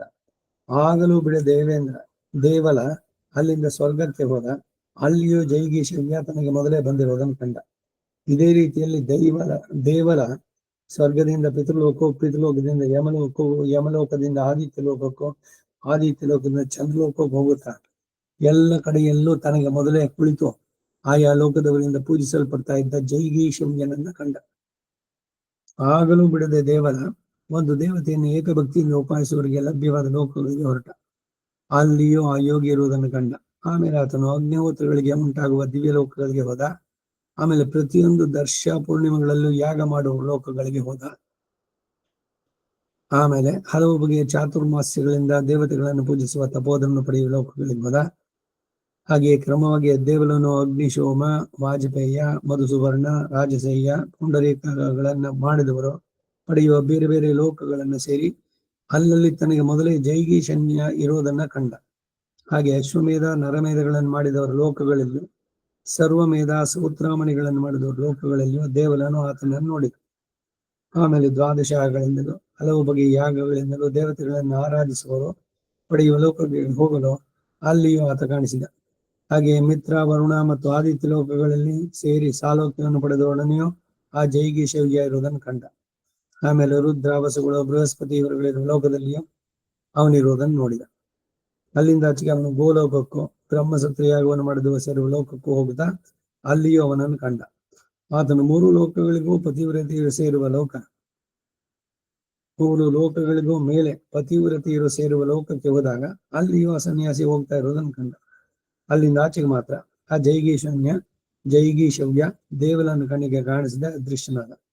ಆಗ ದೇವಲನು ಜೈಗೀಶವ್ಯನ ಪ್ರಭಾವವನ್ನ, ವ್ರತನಿಷ್ಠೆಯನ್ನ, ಎಣೆ ಇಲ್ಲದ ಆತನ ಯೋಗ ಸಿದ್ಧಿಯನ್ನು ಕಂಡು ಆಶ್ಚರ್ಯದಿಂದ ಅಲ್ಲಿ ಬ್ರಹ್ಮನಿಷ್ಠರಾದ ಕೆಲವು ಸಿದ್ಧರನ್ನು ನೋಡಿ ಬದ್ಧಾಂಜಲಿಯಾಗಿ ನಿಂತು, ಹೇ ತಪೋದಂದ್ರೆ, ಜೈಗೀಶವ್ಯನು ನನ್ನ ಕಣ್ಣಿಗೆ ಕಾಣಲಿಲ್ಲ, ಆತನ ವೃತ್ತಾಂತವನ್ನು ತಿಳಿಯಿಸಿ, ಅದಕ್ಕಾಗಿ ನಾನು ಅಧಿಕ ಕುತೂಹಲಗೊಂಡಿದ್ದೇನೆ ಎಂದ. ಆಗ ಸಿದ್ಧರು, ಹೇ ದೇವಲ, ನಿಜ ವೃತ್ತಾಂತವನ್ನು ತಿಳಿಸ್ತಾ ಕೇಳು. ಜೈಗೀಶವ್ಯ ಸರ್ವೋತ್ತಮನೋ ಶಾಶ್ವತವಾದ ಬ್ರಹ್ಮಲೋಕವನ್ನು ಸೇರಿಬಿಟ್ಟ ಎಂದು. ಆ ಮಾತನ್ನು ಕೇಳಿದ್ರನೆ ದೇವಲನ್ನು ತಾನು ಅಲ್ಲಿಗೆ ಹೋಗಬೇಕೆಂದು ವೇಗದಿಂದ ಮೇಲೆ ಹಾರಿ ದಪ್ಪನ ಕೆಳಗೆ ಬಿದ್ದ. ಆಗ ಸಿದ್ಧರು ದೇವಲನ್ನು ಕುರಿತು, ಹೇ ತಪೋಧನ ಬ್ರಾಹ್ಮಣೋತ್ತಮ, ಆ ಜೈಗೀಶವ್ಯನು ಬ್ರಹ್ಮಲೋಕಕ್ಕೆ ಹೋದ, ನೀನು ಅಲ್ಲಿ ಹೋಗಲು ಸಾಧ್ಯ ಇಲ್ಲ ಎಂದು. ಆಗ ದೇವಲನು ಅಲ್ಲಿಂದ ಹಿಂತಿರುಗಿ ಮೊದಲಿನಂತೆ ಎಲ್ಲ ಲೋಕಗಳಿಂದಲೂ ಕ್ರಮವಾಗಿ ಇಳಿದು ಪಕ್ಷಿಯಂತೆ ಹಾರಿ ಬಂದು ಪವಿತ್ರವಾದ ತನ್ನ ಆಶ್ರಮವನ್ನು ಸೇರಿದ. ಒಳಗೆ ಪ್ರವೇಶಿಸಿದವನ್ನೇ ಅಲ್ಲಿಯೂ ತಿರುಗಿ ಆ ಜೈಗೀಶವನನ್ನು ಕಂಡ. ಯೋಗ ಸಿದ್ಧಿಯಿಂದ ಉಂಟಾದ ತನ್ನ ತಪೋ ಮಹಿಮೆಯನ್ನು ಕಂಡು ಪರಮಾಶ್ಚರ್ಯಭರಿತನಾಗಿ ಮಹಾತ್ಮನಾದ ಜೈಗೀಶವ್ಯ ಮುನಿಯ ಸಮೀಪಕ್ಕೆ ಹೋಗಿ ವಿನಯದಿಂದ ನಮಸ್ಕರಿಸಿ, ಹೇ ಮಹಾತ್ಮ, ನಾನು ನಿನ್ನಿಂದ ಮೋಕ್ಷ ಧರ್ಮವನ್ನು ತಿಳಿಯಲು ಅಪೇಕ್ಷಿಸ್ತೇನೆ ಎಂದ. ಆಗ ಜೈಗೀಶವ್ಯ ಶಾಸ್ತ್ರವಿಧಿಗೆ ಅನುಸಾರವಾಗಿ ಕಾರ್ಯಕಾರಣ ನಿರ್ಣಯಗಳನ್ನೇ ಯೋಗದ ಉತ್ತಮ ವಿಧಿಗಳನ್ನೆಲ್ಲ ಉಪದೇಶಿಸಿದ. ದೇವಲ ಸನ್ಯಾಸ ಸ್ವೀಕಾರದಲ್ಲಿ ಆಸಕ್ತನಾಗಿರುವುದನ್ನು ಕಂಡು ಅದಕ್ಕೆ ಬೇಕಾದ ಎಲ್ಲ ಕ್ರಿಯೆಗಳನ್ನು ಶಾಸ್ತ್ರೋಕ್ತ ಕರ್ಮಗಳಿಂದ ಆತನಿಗೆ ಮಾಡಿಸಿದ. ದೇವಲನ್ನು ಸನ್ಯಾಸದಲ್ಲಿ ಆಸಕ್ತನಾಗಿರುವುದನ್ನು ಕಂಡು ಪಿತೃಗಳು, ಸಮಸ್ತ ಬೋಧಗಳು ಇನ್ನು ನಮಗೆ ಅನ್ನವನ್ನ ಹವಿರ್ಭಾಗಗಳನ್ನು ಕೊಟ್ಟು ಕಾಪಾಡುವರು ಯಾರೋ ಎಂದು ಕಣ್ಣೀರು ಬಿಟ್ಟರು. ಆಗ ದೇವಲ ದಶ ದಿಕ್ಕುಗಳಿಂದ ಕೇಳಿಸುತ್ತಿರುವ ಪ್ರಾಣಿಗಳ ದಿನವಚನ ಕೇಳಿ ಸನ್ಯಾಸವನ್ನು ತ್ಯಜಿಸಿ ತಿರುಗಿ ವಿವಾಹಾಗ್ನಿಯನ್ನ ಆಧಾರ ಮಾಡುವುದರಲ್ಲಿ ಮನಸ್ಸುಳ್ಳವನಾದ. ಆಗ ಅಲ್ಲಿದ್ದ ಪರಿಶುದ್ಧವಾದ ಫಲಮನುಗಳು, ವೃಕ್ಷಗಳು, ಔಷಧಿಗಳು, ಅಯ್ಯೋ ಚಂಚಲ ಬುದ್ಧಿಯುಳ್ಳ ಅಲ್ಪನಾದ ಈ ದೇವಲ ತಿರುಗಿ ನಮ್ಮನ್ನು ಕಡಿಯದೆ ಬಿಡಲಾರ, ಹಿಂದೆ ಎಲ್ಲ ಭೂತಗಳಿಗೂ ಹಾಗೆ ಅಭಯವನ್ನು ಕೊಟ್ಟ ಈತನು ಅದನ್ನು ನೆನೆಸಿಕೊಳ್ಳುವುದಂತಿದೆ ಎಂದು ತಂಡೋಪದಂಡವಾಗಿ ಕೂತ್ಕೊಂಡು. ಆಗ ದೇವಲ ಗೃಹಸ್ಥಾಶ್ರಮ ಸನ್ಯಾಸಾಶ್ರಮಗಳಲ್ಲಿ ಯಾವುದು ಒಳ್ಳೆಯದು ಎಂದು ಆಲೋಚಿಸಿ ಕೊನೆಗೆ ಗೃಹಸ್ಥಾಶ್ರಮವನ್ನು ಬಿಟ್ಟು ಸನ್ಯಾಸಾಶ್ರಮದಲ್ಲಿಯೇ ಮನಸ್ಸಿಟ್ಟ. ಈ ನಿಶ್ಚಯ ಜ್ಞಾನದಿಂದ ಅವನು ಮಹಾಯೋಗ ಸಿದ್ಧಿಯನ್ನು ಪಡೆದ. ಆಮೇಲೆ ಬೃಹಸ್ಪತಿಯನ್ನು ಮುಂದೆ ಬಿಟ್ಟುಕೊಂಡು ದೇವತೆಗಳು, ತಪಸ್ಸುಗಳು ದೇವಲನ ಸಮೀಪಕ್ಕೆ ಬಂದು ಆತನ ತಪಸ್ಸನ್ನು ಕೊಂಡಾಡತೊಡಗಿದ್ರು. ಆಗ ನಾರದ ಆ ದೇವತೆಗಳ, ಈ ಜೈಗೀಶವ್ಯನಲ್ಲಿ ಅಂತ ತಪಸ್ಸೇನೂ ಇಲ್ಲ, ಅಸಿತನನ್ನು ಬೆರಗಾಗಿಸಿಬಿಟ್ನಲ್ಲ ಎಂದ. ಆ ನಾರದನ ಮಾತನ್ನು ಕೇಳಿ ದೇವತೆಗಳು, ಹಾಗಲ್ಲ, ಮಹಾತ್ಮನಾದ ಜೈಗೀಶಾನ್ಯ ತೇಜಸ್ಸಿಗೂ ತಪಸ್ಸಿಗೂ ಯೋಗಕ್ಕೂ ಮೇಲಾದದ್ದಾಗಲಿ ಕೊನೆಗೆ ಅದಕ್ಕೆ ಸಮಾನವಾದಾಗಲಿ ಇಲ್ಲವೇ ಇಲ್ಲ ಎಂದರು. ರಾಜ, ಜೈಗೀಶವ್ಯನು, ಅಸಿತನು ಇಂತಹ ಮಹಾಪ್ರಭಾವವುಳ್ಳವರು. ಇದು ಮಹಾತ್ಮರಾದ ಅವರಿಬ್ಬರ ನಿವಾಸ ಸ್ಥಾನವಾದ ಪವಿತ್ರ ತೀರ್ಥ. ಬಲರಾಮನು ಅಲ್ಲಿಯೂ ಸ್ನಾನ ಮಾಡಿ ಬ್ರಾಹ್ಮಣಿಗೆ ಧನವನ್ನು ಕೊಟ್ಟು ಪುಣ್ಯಭಾಗಿಯಾಗಿ ಮಹಾಮಹಿಮೆಯುಳ್ಳ ಸೋಮತೀರ್ಥಕ್ಕೆ ಹೊರಟ. ಇಲ್ಲಿಗೆ 51ನೇ ಅಧ್ಯಾಯ. ಅಷ್ಟಮೈಷಿ ಸಮೇತ ಶ್ರೀಕೃಷ್ಣಾಯ ಪರಬ್ರಹ್ಮಣೇ ನಮಃ. 52ನೇ ಅಧ್ಯಾಯ. ದದೀಚಿ ಸಾರಸ್ವತ ಚರಿತ್ರೆ. ಹಿಂದೆ ಚಂದ್ರ ಯಾವ ಸ್ಥಳದಲ್ಲಿ ರಾಜಸೂಯಾಗದಿಂದ ದೇವತೆಗಳನ್ನು ಪೂಜಿಸಿದ್ನೋ, ಎಲ್ಲಿ ತಾರಕಾಸುರ ನಡೀತೋ ಆ ಸೋಮತೀರ್ಥದಲ್ಲಿಯೂ ಬಲರಾಮ ಸ್ನಾನ ಮಾಡಿ ದಾನಗಳನ್ನು ಕೊಟ್ಟು ಅಲ್ಲಿಂದ ಮುಂದಕ್ಕೆ ಹೊರಟ. ಹಿಂದೆ 12 ವರ್ಷಗಳವರೆಗೆ ಮಳೆ ಇಲ್ಲದಿದ್ದಾಗ ಸಾರಸ್ವತ ಮುನಿಯು ಉತ್ತಮ ಬ್ರಾಹ್ಮಣರಿಗೆ ವೇದಾಧ್ಯಯನ ಮಾಡಿಸುತ್ತಿದ್ದ ಒಂದು ಪುಣ್ಯತೀರ್ಥವನ್ನು ಸೇರಿದ. ಅದಕ್ಕೆ ಜನಮೇಜಯ, ಹಿಂದೆ 12 ವರ್ಷಗಳು ಮಳೆ ಇಲ್ಲದಿದ್ದಾಗ ಸಾರಸ್ವತ ಮುನಿಯು ಬ್ರಾಹ್ಮಣರಿಗೆ ಹೇಗೆ ವೇದಾಧ್ಯಯನ ಮಾಡಿಸಿದ ಅಂತ ಕೇಳಲು ವೈಶಂಪಾಯನ ಹೇಳಿದ, ಹೇ ರಾಜ, ಮಹಾಬುದ್ಧಿವಂತನೋ ತಪಸ್ವಿಯೋ ಬ್ರಹ್ಮಚಾರಿಯೋ ಇಂದ್ರಿಯಗಳನ್ನು ಜಯಿಸಿದವನಾದಂತ ದದೀಚಿ ಎಂಬ ಮಹಾಮುನಿ ಇದ್ದ. ಆತನ ಉಗ್ರ ತಪಸ್ಸಿಗಾಗಿ ಇಂದ್ರನು ಕೂಡ ಭಯಪಡ್ತಾ ಇದ್ದ. ಎಂತೆಂಥ ಅಮೋಘ ವಸ್ತುಗಳನ್ನು ತೋರಿಸಿದ್ರು ಆತನು ಯಾವುದಕ್ಕೂ ಮೋಹಗೊಳ್ಳದೆ ಜಿತೇಂದ್ರಿಯಾಗಿದ್ದ. ಹೊರಗೆ ಇಂದ್ರ ಆತನನ್ನು ಮೋಹಗೊಳಿಸುವುದಕ್ಕಾಗಿ ಆತನೊಳಗೆ ಪರಿಶುದ್ಧರು ಸರ್ವಲಕ್ಷಣ ಸಂಪನ್ನೆಯಾದ ಅಲಂಬುಸ ಎಂಬ ಅಪ್ಸರ ಸ್ತ್ರೀಯನ್ನು ಕಳಿಸಿದ. ಆಕೆ ಸರಸ್ವತಿ ನದಿಯಲ್ಲಿ ದೇವತೆಗಳನ್ನು ತೃಪ್ತಿಗೊಳಿಸುತ್ತಿರುವ ಮಹಾತ್ಮರಾದ ಆ ದದೀಚಿಯಲ್ಲಿ ಪಕ್ಕದಲ್ಲಿ ಲಜ್ಜೆಯಿಂದ ಬಂದು ನಿಂತಳು. ದಿವ್ಯ ದೇಹವುಳ್ಳ ಹೆಣ್ಣನ್ನು ಕಂಡು ಜಿತೇಂದ್ರಿಯಾದ ಋಷಿಗೂ ವೀರ್ಯಸ್ಕಂದವಾಗಿ ಸರಸ್ವತಿ ನದಿಯಿಂದ ಬಿತ್ತು. ಆ ವೀರ್ಯವನ್ನು ಸರಸ್ವತಿ ನದಿಯು ಸಂತೋಷದಿಂದ ತನ್ನ ಗರ್ಭದಲ್ಲಿ ಧರಿಸಲು ಅವಳ ಪುತ್ರಾಪೇಕ್ಷೆಯಿಂದ ದದೀಚಿಯ ರೇತಸ್ಸನ್ನು ವಹಿಸಿ ತಕ್ಕ ಕಾಲದಲ್ಲಿ ಸಾರಸ್ವತ ಎಂಬ ಉತ್ತಮ ಪುತ್ರನನ್ನು ಪಡೆದಳು. ಆಕೆಯ ಪುತ್ರನ ಎತ್ತಿಕೊಂಡು ಋಷಿ ಬಳಿ ಬಂದು ಅನೇಕ ಋಷಿಗಳ ಸಮೂಹದಲ್ಲಿದ್ದ ಆತನನ್ನು ಕಂಡು ಪುತ್ರನ ಆತನ ಋಷಿಗೆ ಕೊಡುತ್ತಾ, ಹೇ ಬ್ರಹ್ಮರ್ಷಿ, ಈತ ನಿನ್ನ ಪುತ್ರ. ನಿನ್ನಲ್ಲಿರುವ ಭಕ್ತಿಯಿಂದ ನಾನು ಈತನನ್ನು ಧರಿಸಿದೆ. ಹಿಂದೆ ನೀನು ಅಲಂಬು ಸಂಯಮ ಅಪ್ಸರ ಸ್ತ್ರೀಯನ್ನು ಕಂಡಾಗ ಜಾರಿದ ನಿನ್ನ ವೀರ್ಯವನ್ನು ನೋಡಿ ನಾನು ಈ ವೀರ್ಯವು ವೃಥ ನಷ್ಟವಾಗಕೂಡುದು ಎಂದು ಅದನ್ನು ಗರ್ಭದಲ್ಲಿ ಧರಿಸಿದೆ. ಈ ನಿನ್ನ ಉತ್ತಮ ಪುತ್ರನನ್ನು ಸ್ವೀಕರಿಸುವಂದು. ಈ ಮಾತನ್ನು ಕೇಳಿ ಆ ಬ್ರಾಹ್ಮಣೋತ್ತಮ ಅಧಿಕ ಪ್ರೀತಿಯಿಂದ ಪುತ್ರನ ಎತ್ತಿಕೊಂಡು ತಂದೆಯಂತೆ ಅದರ ತಲೆಯನ್ನ ಅಗ್ರಾಣಿಸಿದ.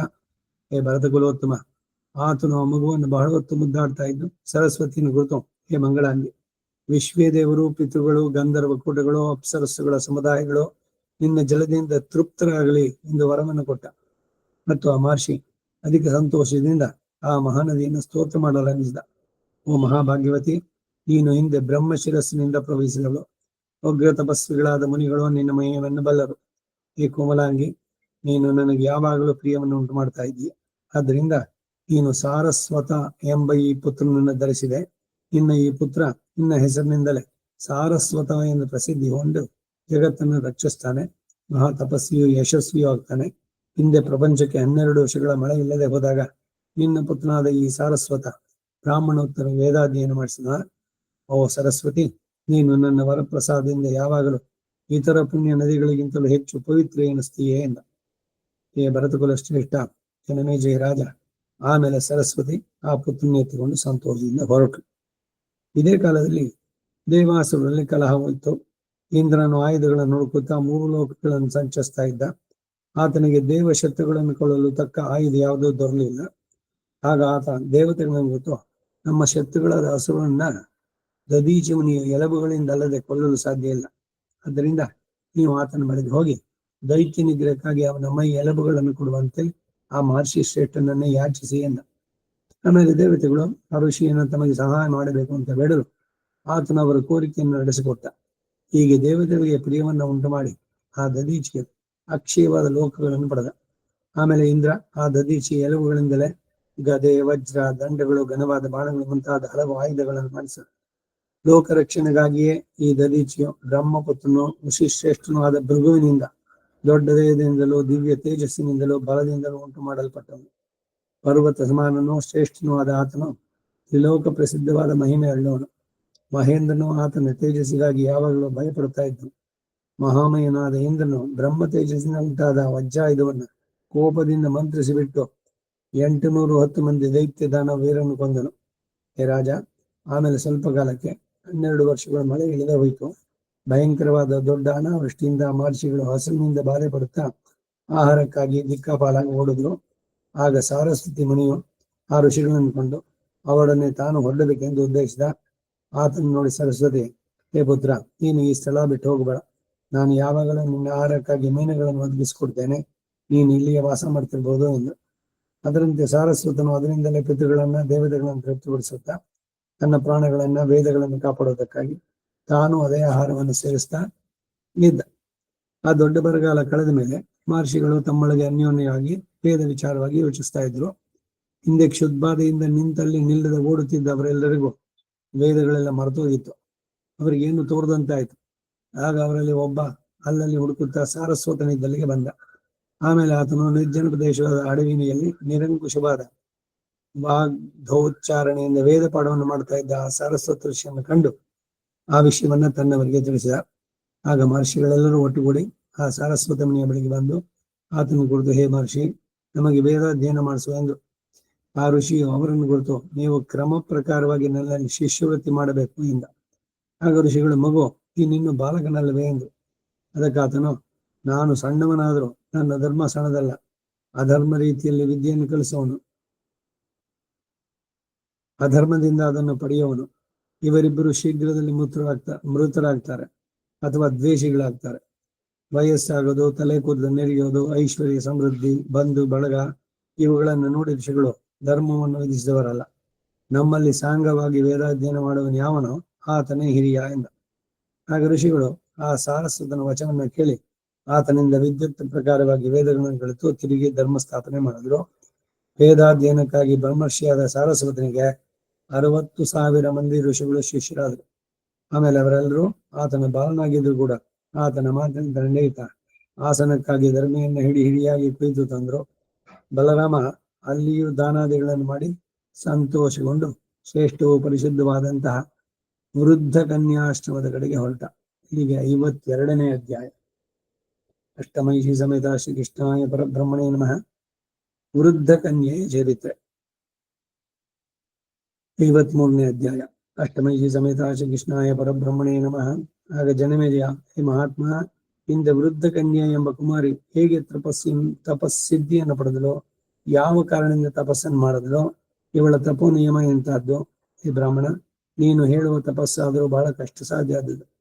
ಆಕೆ ಹೇಗೆ ಅಂತಹ ತಪಸ್ಸಿನಲ್ಲಿ ನೆಲೆಗೊಂಡ್ಲೋ ಆ ವಿವರವನ್ನು ತಿಳಿಸು ಅಂತ ಕೇಳಿದ್ರೆ, ವೈಶಂಪಾಯನ ಹೇಳಿದ, ಹೇ ರಾಜೇಂದ್ರ, ಹಿಂದೆ ಗರ್ಗ ಕುಲದಲ್ಲಿ ಹುಟ್ಟಿದ ಕುಣಿ ಎಂಬ ಋಷಿ ಇದ್ದ. ಮಹಾವೀರ್ಯವುಳ್ಳ ತಾಪಸೋತ್ತಮನಾದ ಆತ ದೊಡ್ಡ ತಪಸ್ಸನ್ನು ಆರಂಭಿಸಿ ಆ ತಪೋಬಲದಿಂದ ಸರ್ವಲಕ್ಷಣ ದಂಪನಿಯಾದ ಒಬ್ಬ ಕನ್ಯೆಯನ್ನು ಸೃಷ್ಟಿಸಿದ. ಆ ಹೆಣ್ಣು ನೋಡಿ ಅವನು ಸಂತೋಷಗೊಂಡು ಅವಳನ್ನು ಈ ಭೂಮಿಯಲ್ಲಿ ಸ್ವರ್ಗಸ್ಥನಾದ. ಅಂದವಾದ ಹುಬ್ಬುಗಳಿಂದ ಕಮಲದಳದಂತೆ ಕಣ್ಣುಗಳಿಂದ ಕೂಡಿದ ಶುಭಾಂಗಿಯು ಆಶ್ರಮದಲ್ಲಿದ್ದುಕೊಂಡು ಉಗ್ರ ತಪಸ್ಸಿನಿಂದ ಉಪವಾಸ ವ್ರತದಿಂದ ಪಿತೃಗಳನ್ನ ದೇವತೆಗಳನ್ನು ಪೂಜಿಸ್ತಾ ಇದ್ಲು. ಹಾಗೆ ಅವಳು ತಪಸ್ಸಿನಲ್ಲಿ ದೀರ್ಘಕಾಲವನ್ನು ಕಳೆದ್ಲು. ಆಕೆಯನ್ನು ಅವಳ ತಂದೆ ವಿವಾಹ ಮಾಡಿಕೊಡಲು ಸಿದ್ಧನಾಗಿದ್ರು. ಅವಳು ಪತಿಯನ್ನು ಅಪೇಕ್ಷಿಸಲೇ ಇಲ್ಲ. ಅವಳಿಗೆ ಅನುರೂಪನಾದ ಪತಿಯು ದೊರೆಯಲಿಲ್ಲ. ಆಮೇಲೆ ಆ ಕನ್ಯೆ ಉಗ್ರ ತಪಸ್ಸಿನಿಂದ ತನ್ನ ಶರೀರವನ್ನು ದಂಡಿಸುತ್ತಾ ನಿರ್ಜನ ಪ್ರದೇಶವಾದ ಕಾಡಿನಲ್ಲಿದ್ದು ಪಿತೃಗಳನ್ನು ದೇವತೆಗಳನ್ನು ಪೂಜಿಸುವುದರಲ್ಲಿಯೇ ತಾನು ಕೃತಜ್ಞಳು ಎಂದು ಭಾವಿಸಿದ್ದು. ಆ ಬಾಲಬ್ರಹ್ಮಚಾರಿಣಿಯಾದ ಆಕೆಗೆ ಹಾಗೆ ಮುಪ್ಪು ಬಂತು. ಮೊದಲೇ ತಪಸ್ಸಿನಿಂದ ಕೃಷ್ಣನಾದ ಆಕೆಯ ದೇಹ ಮುಪ್ಪಿನಿಂದ ಇನ್ನೂ ಕೃಶವಾಯಿತು. ಅವಳಿಗೆ ಹೆಜ್ಜೆ ಇಟ್ಟು ನಡೆಯುವುದಕ್ಕೂ ತ್ರಾಣವಿಲ್ಲದಂತಾಯಿತು. ಆಗ ಅವಳು ಪರಲೋಕ ಪ್ರಯಾಣಕ್ಕಾಗಿ ಸಂಕಲ್ಪ ಮಾಡಿ ದೇಹತ್ಯಾಗಕ್ಕೆ ಸಿದ್ಧಳಾಗಿದ್ದಾಗ ನಾರದ ಮುನಿ ಅವಳ ಮುಂದೆ ಗೋಚರಿಸಿ ಅವಳನ್ನು ಕೃತಿಯಲ್ಲೇ ಭದ್ರೆ, ವಿವಾಹ ಸಂಸ್ಕಾರ ಇಲ್ಲದೆ ನಿನಗೆ ಪರಲೋಕ ಎಲ್ಲಿದೋ? ನಾವು ಈ ಸಂಗತಿಯನ್ನು ದೇವಲೋಕದಲ್ಲಿ ಕೇಳಿಬಲ್ಲವು. ನೀನೇನು ಉತ್ತಮ ತಪಸ್ಸನ್ನು ಮಾಡಿದವಳೆ, ಆದ್ರೇನು ನಿನಗೆ ಆ ಪುಣ್ಯಲೋಕಗಳು ಲಭ್ಯವಾಗುವುದಿಲ್ಲ ಎಂದು. ನಾರದ ಈ ಮಾತನ್ನು ಕೇಳಿ ಎಲ್ಲ ಮಹರ್ಷಿಗಳು ನಡುವೆ ನಿಂತು, ನನ್ನನ್ನು ನಿಮ್ಮಲ್ಲಿ ಯಾರಾದರೂ ಮದುವೆ ಮಾಡಿಕೊಳ್ಳುವುದಾದ್ರೆ ನನ್ನ ತಪಸ್ಸಿನಲ್ಲಿ ಅರ್ಧ ಫಲವನ್ನು ನಿಮಗೆ ಕೊಡ್ತೇನೆ ಎಂದು. ಆಗ ಗಾಲವ ಮುನಿ ಪುತ್ರನಾದ ಶೃಂಗವಾನ ಎಂಬುವನು ತಾನು ವಿವಾಹವಾಗುವುದಾಗಿ ಒಪ್ಪಿದ. ಆದರೆ ವಿವಾಹಕ್ಕೆ ಮೊದಲು ಅವಳನ್ನೇ ಒಂದು ಒಡಂಬಡಿಕೆಯನ್ನು ಮಾಡಿಕೊಳ್ಳಲು ಅವಳನ್ನು ಕುರಿತು, ಶುಭಾಂಗಿ, ಒಂದು ಒಪ್ಪಂದದಿಂದ ನಾನು ನಿನ್ನ ಕೈ ಹಿಡಿತೇನೆ. ನಾನು ನಿನ್ನೊಡನೆ ಒಂದು ರಾತ್ರಿ ಮಾತ್ರ ನಿಲ್ತೇನೆ ಎಂದ. ಅವಳು ಅದಕ್ಕೆ ಸಮ್ಮತಿಸಿ ಹಾಗೆ ಆಗಲಿ ಅಂತ ಒಪ್ಪಿದ್ರು. ಶಾಸ್ತ್ರೋಕ್ತವಾದ ಹೋಮಾಗ್ನಿಯ ಮುಂದೆ ಇವರಿಬ್ಬರಿಗೂ ಪಾಣಿಗ್ರಹಣವಾಯಿತು. ಆ ರಾತ್ರಿಯನ್ನು ಅವಳು ಗಾಲವ ಪುತ್ರನ ಸಂತೋಷದಿಂದ ಕಳೆದು ಆ ರಾತ್ರಿಯಲ್ಲಿ ಅವಳ ಮೈಗೆ ದಿವ್ಯ ಅದ್ಭುತವಾದ ರೂಪ ಲಾವಣ್ಯ ಉಂಟಾಯಿತು. ಅವಳ ಮೈ ಮೇಲೆ ದಿವ್ಯ ವಸ್ತ್ರ, ದಿವ್ಯಾಭರಣ, ದಿವ್ಯ ಗಂಧಾನುಲೇಪನವನ್ನು ಕಾಣಿಸಿದ್ವು. ಅವಳು ಒಳ್ಳೆ ನಡುಪ್ರಾಯದ ತರುಣಿಯಂತಾದಳು. ಕಾಂತಿಯಿಂದ ಬೆಳಗುತ್ತಿದ್ದ ಆಕೆಯೊಡನೆ ಗಾಲವ ಪುತ್ರ ಅತಿ ಸಂತೋಷದಿಂದ ಆ ರಾತ್ರಿಯನ್ನು ಕಳೆದ. ರಾತ್ರಿ ಕಳೆದು ಬೆಳಗಾಯಿತು. ಆಗ ಅವಳು ತನ್ನ ಕಾಂತನ್ನು ಕುರಿತು, ಹೇ ಮಹಾತ್ಮ, ನಿನಗೆ ಮಂಗಳವಾಗಲಿ. ನೀನು ನನ್ನ ವಿಷಯದಲ್ಲಿ ಯಾವ ಸಂಕೇತವನ್ನು ಮಾಡಿದೆಯೋ ಅದಕ್ಕೆ ತಕ್ಕಂತೆ ನಿನ್ನೊಡನೆ ಒಂದು ರಾತ್ರಿ ನಾನು ಇದ್ದಿದ್ದಾಯಿತು. ಇನ್ನು ನಾನು ಹೋಗ್ತೇನೆ ಎಂದಳು. ಆಕೆ ತಿರುಗಿ ಸ್ವಲ್ಪ ಹೊತ್ತು ಧ್ಯಾನ ಮಾಡಿ, ಯಾವನು ಈ ತೀರ್ಥದಲ್ಲಿ ಚಿತ್ತಶುದ್ಧಿಯಿಂದ ದೇವತೆಗಳಿಗೆ ತರ್ಪಣ ಮಾಡಿ ಒಂದು ರಾತ್ರಿ ವಾಸ ಮಾಡ್ತಾನೋ ಆತನು 58 ವರ್ಷಗಳವರೆಗೆ ಬ್ರಹ್ಮಚರ್ಯವನ್ನು ಅನುಷ್ಠಿಸಿದವರ ಫಲವನ್ನ ಪಡೆಯಲಿ ಎಂದರು. ಹೀಗೆಂದು ಹೇಳಿ ಆ ಪತಿವ್ರತೆ ದೇಹವನ್ನು ಬಿಟ್ಟು ಸ್ವರ್ಗವನ್ನು ಸೇರಿದನು. ಆ ಋಷಿಯು ಕೂಡ ಆಕೆ ರೂಪವನ್ನು ನೆನೆಸಿಕೊಂಡು ವ್ಯಸನ ಪಟ್ಟರು. ಪ್ರತಿಜ್ಞೆಗೆ ಅನುಸಾರವಾಗಿ ಆಕೆ ತಪಸ್ಸಿನ ಫಲದಲ್ಲಿ ಅರ್ಧ ಭಾಗವನ್ನು ಬಹಳ ಕಷ್ಟದೊಡನೆ ಸ್ವೀಕರಿಸಿದ.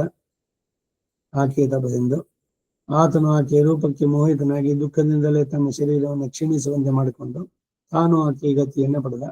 ಹೇ ರಾಜ, ವೃದ್ಧ ಕನ್ಯೆಯ ಮಹಿಮೆಯನ್ನ, ಅವಳ ಬ್ರಹ್ಮಚರ್ಯನ್ನ, ಆಕೆಯ ಸದ್ಗತಿ ಹೊಂದಿದ್ದನ್ನು ನಿನಗೆ ತಿಳಿಸಿದ್ದಾಯ್ತು. ಬಲರಾಮ ಅಲ್ಲಿದ್ದಾಗಲೇ ಶಲ್ಯನು ಕೊಲ್ಲಲ್ಪಟ್ಟ ವೃತ್ತಾಂತ ಅವನಿಗೆ ತಿಳಿಯಿತು. ಅದಕ್ಕಾಗಿ ಅವನು ಬಹಳ ವ್ಯಸನ ಪಟ್ಟ. ಆಮೇಲೆ ಅವನು ಅಲ್ಲಿಯೂ ದಾನಾದಿಗಳನ್ನು ಮಾಡಿ ಅಲ್ಲಿಂದಾಚೆಗೆ ಸಮಂತ ಪಂಚಕ ದ್ವಾರದಿಂದ ಹೊರಟು ಬರುತ್ತಾ ಅಲ್ಲಿದ್ದ ಮಹರ್ಷಿಗಳನ್ನೇ ಕುರುಕ್ಷೇತ್ರದ ಫಲವನ್ನೆಲ್ಲ ಕೇಳಿದ. ಆ ಮಹಾತ್ಮರು ಬಲರಾಮನಿಗೆ ಅದರ ಪ್ರಭಾವಗಳನ್ನೆಲ್ಲ ವಿವರಿಸತೊಡಗಿದರು. ಇಲ್ಲಿಗೆ 53ನೇ ಅಧ್ಯಾಯ. ಅಷ್ಟಮೈಷಿ ಸಮೇತ ಶ್ರೀ ಕೃಷ್ಣಾಯ ಪರಬ್ರಹ್ಮಣೇ ನಮಃ.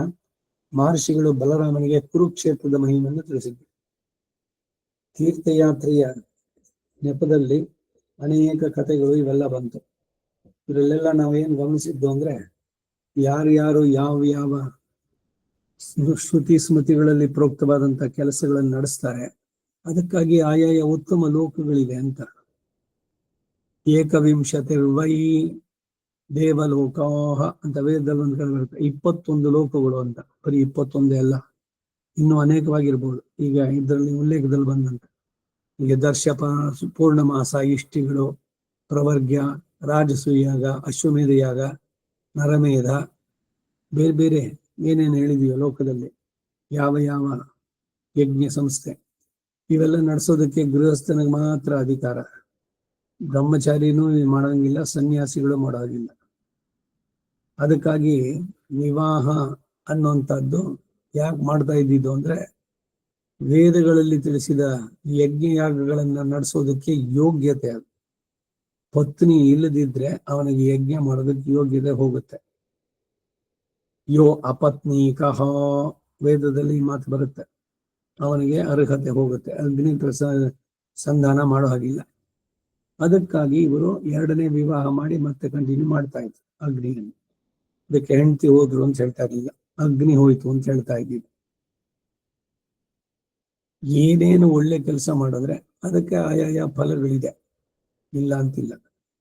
ಮತ್ತು ನಮ್ಮ ವಿಶಿಷ್ಟಾದ್ವೈತಲ್ಲಿ ವಿಶೇಷವಾಗಿ ಏನ್ ಹೇಳೋದು ರಾಮಾನುಜರು ಅಂದ್ರೆ, ಫಲಕ್ಕಾಗಿ ನೀವು ಯಾವುದನ್ನು ಮಾಡಬೇಡಿ, ಕರ್ಮಣ್ಯೇವ ಅಧಿಕಾರಸ್ಥೆ. ಆ ಫಲದಲ್ಲಿ ನೀವು ಆಸಕ್ತಿಯನ್ನು ಪಡಿಸಿದ್ರೆ ಮತ್ತೆ ಬೇರೆ ಬೇರೆ ಜನ್ಮಗಳನ್ನು ಪಡಿಬೇಕಾಗುತ್ತೆ. ಮೇ ಬಿ ಉತ್ತಮ ಲೋಕಗಳಲ್ಲಿ ಹೋಗ್ಬೋದು, ಅಲ್ಲಿ ಮುಗಿಸ್ಕೊಂಡ್ಮೇಲೆ ಮತ್ತೆ ವಾಪಸ್ ಬರ್ಬೇಕು. ಕ್ಷೇಣೇ ಪುಣ್ಯ ಮರ್ತ್ಯ ಲೋಕಂ ವಿಶಂತಿ. ಅದಕ್ಕಾಗಿ ಏನು ಅಂದ್ರೆ ಎಲ್ಲ ಭಗವದ್ ಅರ್ಪಿತವಾಗಿ ಮಾಡಿದ್ರೆ ಅದು ಅಕರ್ಮವಾಗತ್ತೆ. ಭಗವಂತನ ಪಡೆಯುವುದಕ್ಕೆ ಏನು ಅಡ್ಡಿಯಾಗಿದೆಯೋ ಅದರದೆಲ್ಲ ಪರಿಹಾರ ಆಗುವಂಥದ್ದು. ಇದು ನಮ್ಮ ಸಿದ್ಧಾಂತ ಇದ್ರೆ ಹೇಳುದು. ಅದರಲ್ಲಿ ಪುರಾಣದ ಉಲ್ಲೇಖದಲ್ಲಿ ಬರಬೇಕಾದ್ರೆ ಎಂತಹ ಕೆಲಸಗಳನ್ನು ಮಾಡಿದಾಗ ಹಾಗೆ ಸ್ತ್ರೀಗೆ ವಿವಾಹ ಅನ್ನೋದು ಬಹಳ ಮುಖ್ಯ. ವಿವಾಹವಾಗದಿದ್ರೆ ಅವರಿಗೆ ಪಿತೃಲೋಕಗಳ ಸಿದ್ಧಿಯೇ ಇಲ್ಲ ಅಂತ ಇವೆಲ್ಲ ಅಲ್ಲಿ ಹೇಳುವಂಥದ್ದು. ಅದಕ್ಕಾಗಿ ವಿವಾಹದ ಮಂತ್ರಗಳೆಲ್ಲ ಸ್ತ್ರೀ ಪರವಾಗಿಯೇ ಇರುವಂತಹದ್ದು. ಸ್ತ್ರೀಯನ್ನ ಕಡಿಮೆಯಾಗಿ ನೋಡಿದ್ದಲ್ಲ. ಉತ್ತಮ ಅರ್ಧಃ ಪತಿಹಿ ಸಾ ಸ್ತ್ರೀ ಅಂತ ವೇದದಲ್ಲೇನೆ ಬರುತ್ತಿದೆ. ಬೆಟರ್ ಹಾಫ್ ಅನ್ನೋ ಪದ ಅಲ್ಲಿಂದ ಬರಬೇಕಾಗಿಲ್ಲ, ನಮಗೆ ಹೊರದೇಶದಿಂದ. ಯಜ್ಞ ಯಾಗಗಳಲ್ಲಿ ಅವಳು ಸಹಕರಿಸಿ ಸಹಭಾಗಿಯಾಗಿರೋದ್ರಿಂದ ಅವಳಿಗೆ ಪತ್ನಿ ಅಂತ ಹೆಸರು. ಪತ್ನಿ ಸಂಯಾಜ ಅಂತಾನೆ ಇದೆ. ಅವ್ರ ಜೊತೆನಲ್ಲಿದ್ರೆ ಮಾತ್ರ ಇವರಿಗೆ ಯೋಗ್ಯತೆ ಸಿಗುವಂತಹದ್ದು. ಹೀಗೆಲ್ಲ ಒಬ್ಬೊಬ್ಬರಿಗೆ, ಈಗ ಪುರುಷನೂ ಸ್ತ್ರೀನು, ಇಲ್ಲಿ ಎಲ್ಲೂ ಹೇಳ್ಬೇಕಾದ್ರೂ ಪುರುಷ ಅವನೇ ಶ್ರೇಷ್ಠ, ಸ್ತ್ರೀ ಕೆಳಗೆ ಕಡಿಮೆ ಅಂತ ಎಲ್ಲೂ ಹೇಳಿಲ್ಲ. ಪುರುಷನನ್ನ ಮೀರಿಸಿದಂತ ವೃತ್ತಾಂತಗಳು ಬೇಕಾದಷ್ಟು ಬರುತ್ತೆ, ಸ್ತ್ರೀಯರು ಸಾಧಿಸಿದ್ದೆಲ್ಲ. ಸೊ ಅದರಿಂದ ಪುರುಷ ಶರೀರವೋ ಸ್ತ್ರೀ ಶರೀರವೋ, ಹಿಂದೆ ಪುರುಷ ಆಗಿದ್ದವನು ಈ ಸಲ ಸ್ತ್ರೀ ಆಗಿರ್ಬೋದು, ಇಲ್ಲ ಸ್ತ್ರೀ ಆದವನು ಮುಂದೆ ಪುರುಷನಾಗ್ಬಹುದು, ಅವರವರ ಕರ್ಮದ ಪ್ರಕಾರ ಹೀಗೆ ಇರುವಂತದ್ದು. ಅನೇಕ ಜನ್ಮಗಳಲ್ಲಿ ಇವುಗಳನ್ನ ಸಾಧಿಸಿ ಮುಂದಕ್ಕೆ ಬರುವಂತಹದ್ದು. ಎಲ್ಲದಕ್ಕೂ ಕೂಡ ವೇದೋಕ್ತವಾದಂತಹ ಉಕ್ತಿಗಳು, ಸ್ಮೃತಿನಲ್ಲಿ ತಿಳಿಸಿದಂತಹ ಆಚರಣೆಗಳು ಇವುಗಳನ್ನು ನಡೆಸಿದ್ದಾದ್ರೆ ಆಯಾಯ ಲೋಕಗಳ ಪ್ರಾಪ್ತಿ ಉಂಟು. ಬಲರಾಮ ಇವಾಗ ತೀರ್ಥ ಸ್ನಾನ ಮಾಡಿಕೊಂಡು ಒಂದೊಂದೇ ಕ್ಷೇತ್ರಗಳನ್ನು ಮುಗಿಸ್ಕೊಂಡು ಬಂದ. ಅಗ್ನಿಗೆ ಶಾಪ ಬಂದಿದ್ದು, ಭೃಗು ಇದ್ದದ್ದು, ಅದಿಂದ ಇನ್ನೊಂದ್ಸಲಿ ಒಂದ್ ಕಡೆ ಬಂದಿತ್ತು. ಅದು ಭೃಗು ಪತ್ನಿ ಆದವಳನ್ನ ಒಂದು ಭೂತ ಬಂದ್ಬಿಟ್ಟು ಇದ್ ಮಾಡ್ತು. ಅದೇನಾಗಿದೆ ಅಂದ್ರೆ, ಆ ಚಿಕ್ಕ ಮಗುವಾಗಿದ್ದಾಗ ಅವಳು, ನೀನು ಗಲಾಟೆ ಮಾಡಿದ್ರೆ ನಿನ್ನ ದೆವ್ವ ಕೊಟ್ಬಿಡ್ತೀನಿ ಅಂತ ಹೇಳಿದ್ರೆ, ಈ ತರ ಏನೋ ಬಯಸೋಕೆ ಬೆದರಿಸೋಕೆ ಅದು ಇದಕ್ಕೆ ಆ ರೀತಿ ಅಗ್ನಿಯ ಮುಂದೆ ಹೇಳ್ತಾ ಇದ್ದಿದೆ. ಹಾಗಾಗಿ ಒಂದು ಭೂತ ಬಂದ್ಬಿಟ್ಟು ಮೃಗ ಇರ್ಲಿಲ್ಲ, ಮೃಗ ಪತ್ನಿನ, ಅವನು ನನ್ನ ಹೆಂಡತಿ, ಇದಕ್ಕೆ ಸಾಕ್ಷಿ ಅಗ್ನಿ ಅಂತ ಅಂದ್ಬಿಟ್ಟು. ಅಗ್ನಿ ನಿನ್ನ ಕಣ್ಣು ಮುಂದೆನೆ ಹೇಳಿದ್ದು ಹಿಂದೆ, ಇವಳನ್ನ ಭೂತಕ್ಕೆ ಕೊಡ್ತೀನಿ ಅಂತ ಹೇಳಿದ್ನೋ ಇಲ್ವೋ ಅಂತ. ಅವನು ಯಜ್ಞದಲ್ಲಿ ನೀನು ಅಗ್ನಿಯನ್ನ ಇದ್ ಮಾಡಿದ, ನೀನ್ ಸುಳ್ಳು ಹೇಳಿದ್ರೆ ನಿನ್ಗಿದಾಗತ್ತೆ ಅಂತ ಅವನು ಒಳ್ಳೆ ದ್ವಂದ್ವದಲ್ಲಿ ಸಿಗಾಕೊಂಡ. ಅದಕ್ಕೆ ಹೇಳ್ದ, ಹೌದು ಚಿಕ್ಕವಳಾಗಿದ್ದಾಗ ಅವಳ ತಂದೆ ಹೀಗೆ ಹೇಳಿ ಭೂತು ಅಂತ. ಆ ಭೂತನಾದವನು ಈ ಬಗ್ಗೆ ಹೆಂಡತಿನ ಎತ್ಕೊಂಡು ಹೋಗೋದ.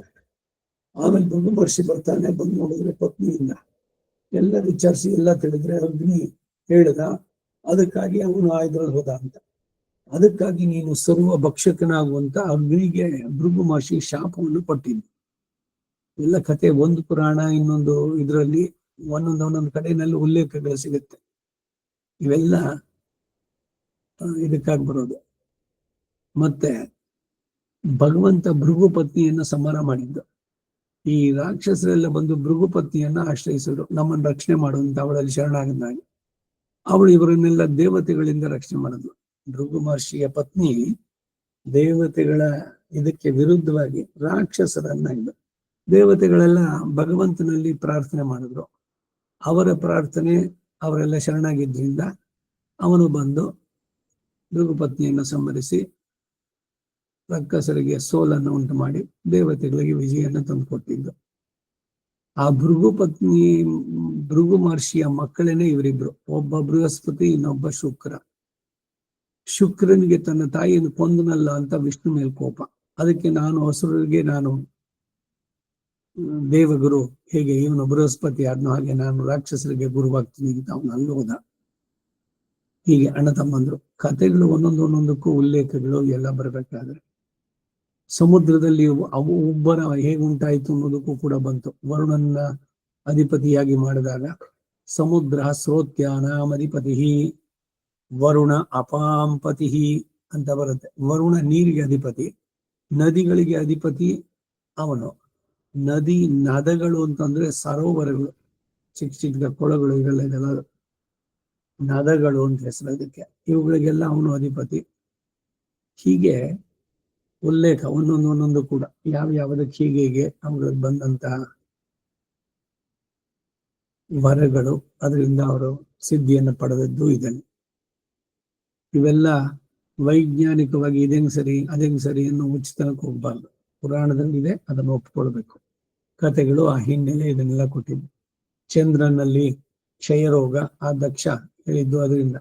ಅದಕ್ಕಾಗಿ ಏನು ಅಂದ್ರೆ, ಒಂದು ತಿಂಗಳಲ್ಲಿ 2 ಪಕ್ಷಗಳಲ್ಲಿ, ಒಂದು ಪಕ್ಷದಲ್ಲಿ ಅವನು ವೃದ್ಧಿ ಆಗ್ತಾನೆ, ಮತ್ತೊಂದು ಕ್ಷಯ ಪಕ್ಷ. ಅದಕ್ಕೆ ಅದು ಕೃಷ್ಣ ಪಕ್ಷ ಅಂತ ಹೇಳಿದ್ರು. ಕೃಷ್ಣ ಪಕ್ಷದಲ್ಲಿ ಹುಣ್ಣಿಮೆಯಲ್ಲಿ ಪೂರ್ಣವಾಗಿದ್ದವನು ಕಡಿಮೆ ಆಗ್ತಾ ಬಂದು ಅಮಾವಾಸ್ಯೆ ದಿವಸ 0 ಆಗ್ಬಿಡ್ತಾನೆ.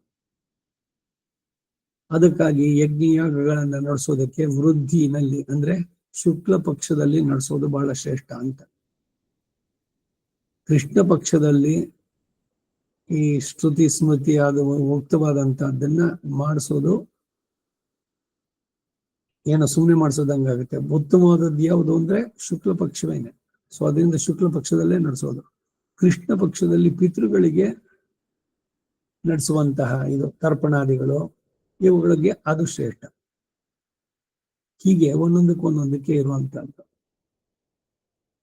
ಈ ಹಿನ್ನೆಲೆ, ಈ ಪುರಾಣದ ಕಥೆಗಳು ಇವುಗಳೆಲ್ಲ ತಿಳಿದೇ ಇದ್ರೆ ಏನಂತೆ, ಇವಾಗ ದೇವಸ್ಥಾನದಲ್ಲಿ ಮಾಡ್ಬಿಟ್ರೆ ಏನು ದೋಷ ಇಲ್ವಂತೆ. ಯಾರು ಹೇಳಿದ್ದು? ವಿಜಯದಶಮಿ ದಿವಸ ಏನ್ ಬೇಕಾದ್ರೂ ಮಾಡ್ಬಿಡಿ, ಏನೇನೋ ತಂದು ಬಿಡ್ತಾರೆ. ಸ್ಮೃತಿಗೆ ವಿರುದ್ಧವಾಗತ್ತಿವೆಲ್ಲ. ವಿಜಯದಶಮಿ ಶ್ರೇಷ್ಠ ಯಾವುದಕ್ಕೆ? ಅವತ್ತು ರಾಮಾಯಣ ಪಟ್ಟಾಭಿಷೇಕ ಮಾಡಿ ಅವತ್ತಿನ ದಿವಸ ಮಾಡಿಸುವಂಥದ್ದು. ನವಾಹ 9 ದಿವಸದ ಪಾರಾಯಣ. ರಾಜರುಗಳು ಸೀಮೋಲ್ಲಂಘನ ಅಂತ ಅವರ ಸೀಮೆಯನ್ನ ದೊಡ್ಡದ ಮಾಡೋದು, ಇಡೀ ಭೂಮಂಡಲಕ್ಕೆ ಅವನ ಅಧಿಪತಿ ಆಗ್ಬೇಕು ಉದ್ದೇಶ ಆದ್ರು ಈ ತರದಲ್ಲಿ. ಅದಕ್ಕಾಗಿ ಅವುಗಳನ್ನೆಲ್ಲ ತಿಳಿಸಿ ಮಾಡಿರುವಂತ. ಸೊ ಈ ಜಾಗದಲ್ಲಿ ನಿಲ್ಲಿಸ್ಕೊಂಡಿರೋಣ. ಕುರುಕ್ಷೇತ್ರದ ಮಹಿಮೆಯನ್ನ ಮುಂದಿನ ವಾರ ನೋಡುವ. ವಸುದೇವ ಸುತಂ ದೇವಂ ವಂಸ ಚಾಣೂರಮರ್ದನಂ ದೇವಕಿ ಪರಮಾನಂದಂ ಕೃಷ್ಣಂ ವಂದೇ ಜಗದ್ಗುರುಂ ಕವಿತಾರ್ಕಿಕ ಸಿಂಹಾಯ ಕಲ್ಯಾಣ ಗುಣಶಾಲಿನೇ ಶ್ರೀಮತೆ ವೆಂಕಟೇಶಾಯ ವೇದಾಂತ ಗುರವೇ ನಮಃ. ವಾದಿದ್ವಿಪ ಶಿರೋಭಂಗ ಪಂಚಾಂಗ ಪರಾಕ್ರಮಃ ಶ್ರೀಮಾನ್ ವೆಂಕಟನಾಥಾರ್ಯಶ್ಚಿರಂ ವಿಜಯತಾಂಬವಿ. ಶ್ರೀಮತೆ ನಿಗಮಾಂತ ಮಹಾದೇಶಿಕಾಯ ನಮಃ. ಸರ್ವಂ ಶ್ರೀ ವಾಸುದೇವಾರ್ಪಣಮಸ್ತು.